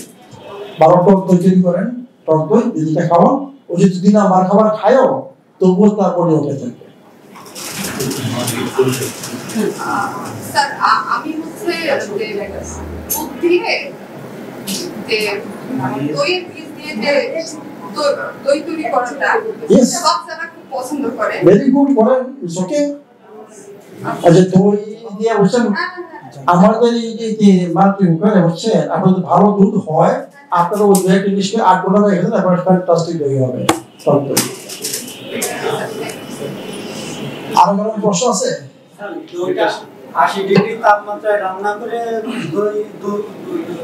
দই তৈরি করলে কি সমস্যা হবে? দুধটা যদি 80 ডিগ্রি এনজাইম নষ্ট হয়ে যাবে, কারণ দুধের মধ্যে প্রচুর এনজাইম থাকে। দেখেন দুধ সম্বন্ধে আমার ভিডিও রয়ে গেছে, যে আমি বলছি দিস ইজ বাচ্চাদের খাবার, দুধ হচ্ছে বাচ্চাদের খাবার, নট ফর অ্যাডাল্ট। কিসের জন্য? দুধের মধ্যে প্রচুর এনজাইম রয়ে গেছে এবং সেইটা একমাত্র বাচ্চাদের শরীরে এই এনজাইমগুলো রয়ে গেছে দুধটা হজম করার জন্য। বয়স বাড়ার সাথে সাথে আমাদের অ্যাডাল্ট যারা আছি, আস্তে আস্তে এই এনজাইমগুলো কমে থাকে, তখন এই দুধ আমাদের শরীরে প্রবলেম সৃষ্টি করে। আর কিন্তু দুধ আর দই টোটালি ডিফারেন্ট থিংস। দুধ আর দই হচ্ছে কি নতুন একটা প্রোডাক্ট, এর মধ্যে ল্যাকটোজ থাকে না, ল্যাকটিক অ্যাসিড হয়ে যায়, প্রোটিন হয়ে যায় পেপটাইড, ফ্যাট হয়ে যায় ফ্যাটি অ্যাসিড, মানে সম্পূর্ণ অন্য একটা জিনিস। আর দুধের মধ্যে প্রবলেম সৃষ্টি করে আমাদের কি ল্যাকটোজ প্রবলেম সৃষ্টি করে, ক্যাজিন প্রবলেম সৃষ্টি করে, ক্যাজিন মানে দুধের যে প্রোটিন সেটা প্রবলেম সৃষ্টি করে, ডিফিকাল্ট টু ডাইজেস্ট আমাদের এর জন্য। কিন্তু বাচ্চাদের শরীরে ওই এনজাইম রয়ে গেছে, সে ক্যাজিন কি করতে পারে, এই জন্য বাচ্চাদের প্রবলেম হয় না, ভালো দুধ হয়ে যায়। কিন্তু অনেকে দেখবেন যে ছোটবেলা ভালো দুধ খেয়ে আসলো প্রবলেম, বয়স বাড়াতে প্রবলেম, খেতে পারি না। কিন্তু কারণ হচ্ছে আমাদের এনজাইমটা কমে গেছে। এই জন্য দই সবার যে ভালো দই হয়, এনজাইম এখানে থাকতে হবে। আর এনজাইম মানে কি মাস্ট ওই দুধটা হজম করার জন্য। আমি তো পা জাল দিই, পাঁচটা পা জাল দিই, তখন এনজাইম নষ্ট হয়ে যায়।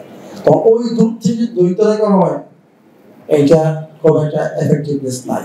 এই জন্য মানে ফ্রেশ দুধ থেকে, এখন দোয়াইছে বলছেন দোয়াই, সেই দুধ থেকে দই তৈরি করতে হবে, তখন এটা হবে মানে অ্যাকচুয়ালি দই, মানে টক দই। সেই দই খেলে আপনার গাছ সবসময় ভালো থাকবে, বুঝছেন। আর আমাদের এখানে অত্যন্ত লো টেম্পারেচারে এই দইটা তৈরি হবে, ইয়েস, এবং ইজি, কিচ্ছু করতে হবে না, জাস্ট কিছু করতে হবে, জাস্ট দুধ। আর আগের একটু আমার একটু কিফির গ্রেড বলে, আমরা কিফির গ্রেড নামাজ, ওকে তাই এখন নামাজের সময় মানে আমি অল্প মানে নামাজ।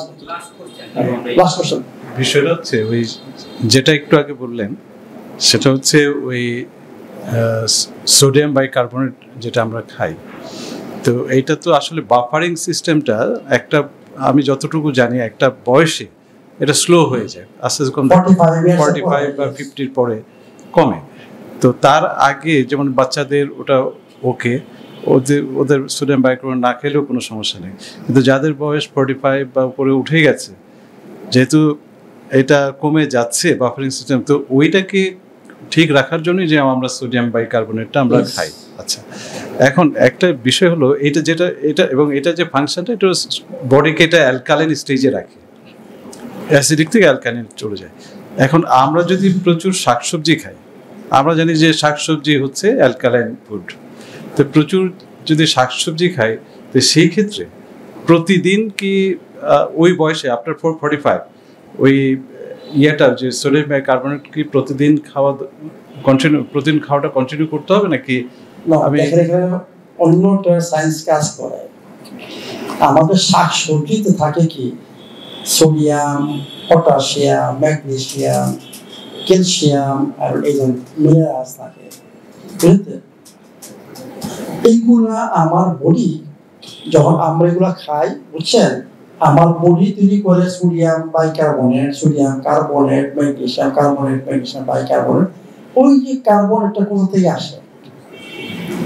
আমি দিচ্ছি সোডিয়াম, পটাশিয়াম, ম্যাগনেসিয়াম, ক্যালসিয়াম, কিন্তু নিউট্রালাইজিং এগুলো হচ্ছে এলিমেন্টগুলো হচ্ছে sodium bicarbonate, sodium carbonate, potassium bicarbonate, potassium carbonate, sodium hydroxide, potassium hydroxide. এইগুলো আসে যে আমাদের এনার্জি প্রোডাকশনে কার্বন ডাইঅক্সাইড বের হচ্ছে।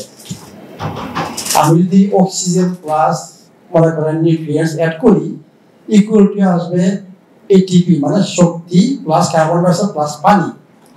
যখন কার্বন ডাইঅক্সাইড পানি ব্লাডে অলওয়েজ একটা হয় কার্বনিক অ্যাসিড থাকে, এবং ইমিডিয়েটলি বুঝছেন এটা যখন ব্লাডের পিএইচ উঠানামা করে এটা বাফারিং সিস্টেমে কাজ করে, কি হয় H+ HCO3 মাইনাস বাইকার্বনেট হয়, বুঝলেন তো? যখন অ্যাসিডিক কি হয় তখন বাইকার্বনেট হয়ে বসে, যখন বাইকার্বনেট বেশি হয়ে যায় তখন H করে মানে এই রেশিও থাকে। এর মানে এইসব কার্বন আসতেছে ওই যে ব্রিথিং থেকে মানে এনার্জি প্রোডাক্ট থেকে, কার্বন ডাইঅক্সাইড থেকে, বুঝলেন তো? এটি আর আমি যদি সোডিয়াম, এখন আপনি বলছেন যদি সোডিয়াম, পটাশিয়াম, ম্যাগনেসিয়াম, ক্যালসিয়াম আমাদের কমে যায় শরীরে, আমার শাকসবজি আমাদের বেঁচেছে না, তখন কি করবে? ওই যে সোডিয়াম বাইকার্বনেট আমি নিচ্ছি সেটা আপনাকে প্রটেক্ট করবে। এটি ওই বাফারিং সিস্টেম ঠিক রাখার জন্য পিএইচ, কারণ বডি পিএইচ অত্যন্ত ইম্পর্টেন্ট। আপনি মারা যাবেন, বডি যত ক্ষতি করো সবসময় চেষ্টা করবেন তাদের পিএইচকে রক্ষা করার জন্য 7.38 থেকে 7.42 এ রাখার চেষ্টা করবি। যদি কোনো কিছুই বডিতে না থাকে, মনে করেন কোনো কিছু নাই, আমার বডিতে মিনারেলস নাই, বাইরে থেকে আসতেছে না, সোডিয়াম আসতেছে না, পটাশিয়াম আসতেছে না, ক্যালসিয়াম আসতেছে না, ম্যাগনেসিয়াম আসতেছে না, বা আমি সোডিয়াম নিচ্ছি না, বাইকার্বনেট নিচ্ছি না, তা বডি কি করবে? আপনার ক্যালসিয়াম নেবে। কোথা থেকে নেবে ক্যালসিয়াম? কোথায় আছে?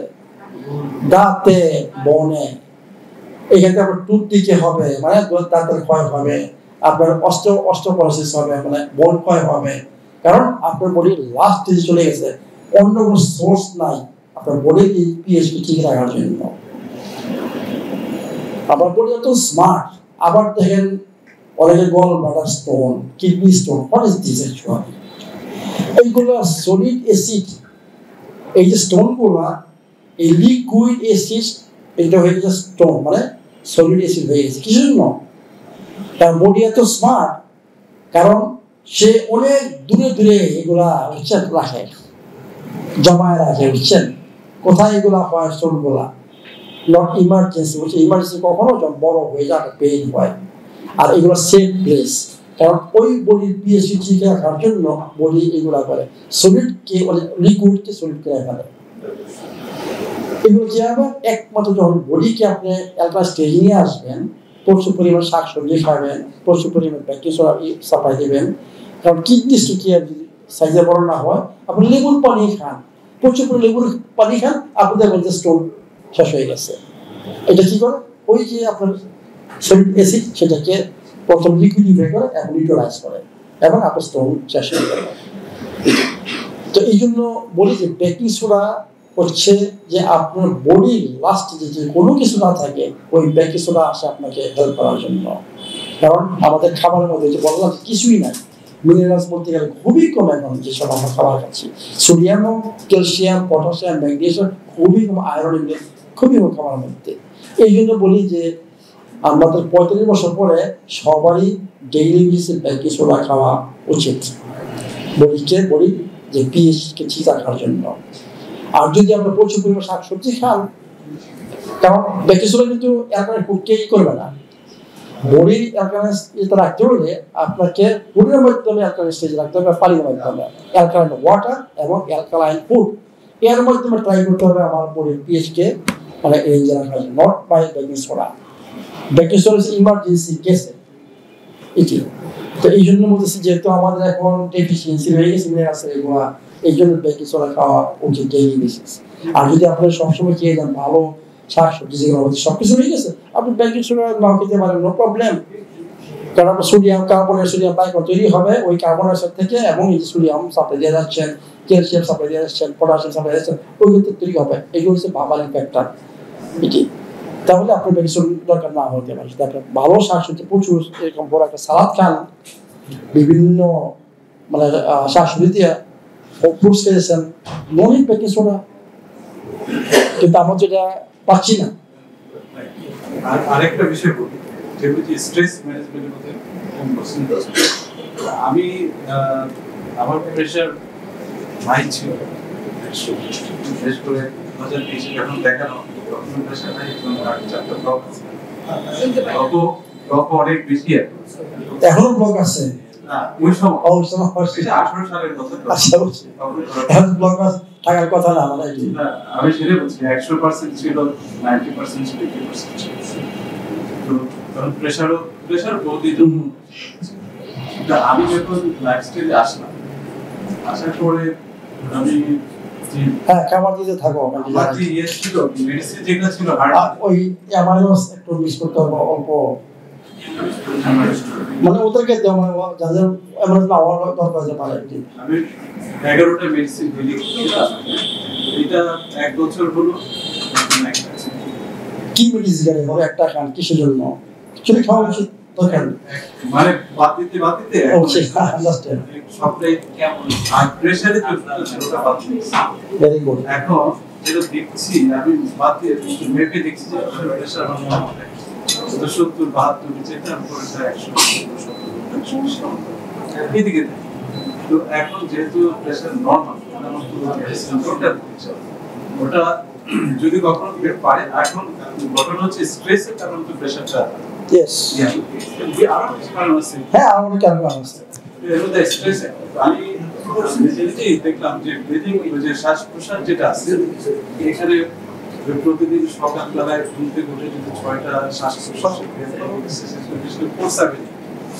কারণ এটা যে আপনি দেখছেন কথা বলবেন নাকি যে ওই নার্ভাস সিস্টেম যেটা সিম্পাথেটিক প্যারাসিম্পাথেটিক, আমি যখন স্ট্রেস আমার হয় তখন মানে সিম্পাথেটিক নার্ভাস সিস্টেম চলে, তো ওটা যদি 47 প্যারাসিম্পাথেটিক তখন দেখা যায় যে বডি আমরা ইয়েস কারেক্ট। তো এই যে জিনিস বিষয়টা এটা আসলে আমরা সবাইটা বুঝিও না, তো এই জন্য আমি মনে করি যে ওটা তো best medicine stress. You are right.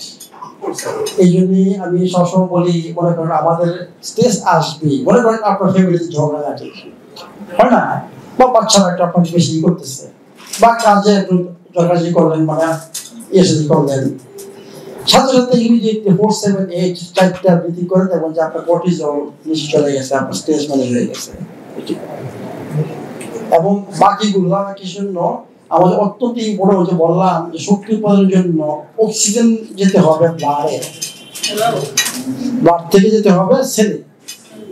ওই যে আপনার কার্বন ডাইঅক্সাইড অক্সিজেনের যেটা হেলথি রেশিও, এইটা একমাত্র ব্রিথিং এর মাধ্যমে, যে হামিং ব্রিথিং এর মাধ্যমে নাইট্রিক অক্সাইড আপনার ব্লাড ভেসেল কি করে, এবং ওই যে হেলথি রেশিও অক্সিজেন ও কার্বন রেশিও আছে, এই একটা বন্ধ করে আরেকটা করা, এবং আপনাদের হামিং এর মাধ্যমে ওই রেশিওটা আসে এবং পোর্শন রেশিওটা আসে, তখন আপনার ব্লাড থেকে অক্সিজেন আপনার শরীরের ভিতরে প্রচুর পরিমাণে ঢোকে।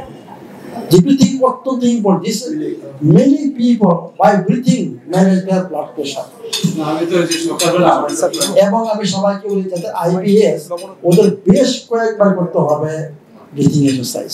এটা করতে লাগে 40-45 মিনিট এক্স্যাক্টলি। মোটামুটি আর এখন আমি চিন্তা করছিলাম যে আমাদের একটা মেডিসিন রাখছি তো কার্ডের জন্য আপনার মাঝে মাঝে কিছু হার্টের জন্য যাদের ব্লকেজ আছে, you must take sometime metabolic cardiology, আপনাদের সাপ্লিমেন্ট মাঝে মাঝে কিছু করতে হবে। না ডিরাইবোস, অ্যালকানিটিন কোএনজাইম Q10 ম্যাগনেসিয়াম, এই হচ্ছে মেটাবলিক কার্ডিওলজি বলে। যাদের হার্টের ব্লকেজ আছে বুঝছেন, মাঝে মাঝে বুঝছেন, মানে 6 মাস পর বা 1 বছর পরে আপনাদের এই সাপ্লিমেন্ট নেওয়া উচিত। ও অ্যাকচুয়ালি কোনো ওষুধ দরকার নেই। হ্যাঁ, তো আমাদের থাকে মেটাবলিক কার্ডিওলজি, এটা আপনাদের যাদের ব্লকেজ আছে ওদের এটা মাঝে মাঝে নেওয়া দরকার। হ্যাঁ পাওয়া যায়, হ্যাঁ পাওয়া যায়। শেষ, ওকে।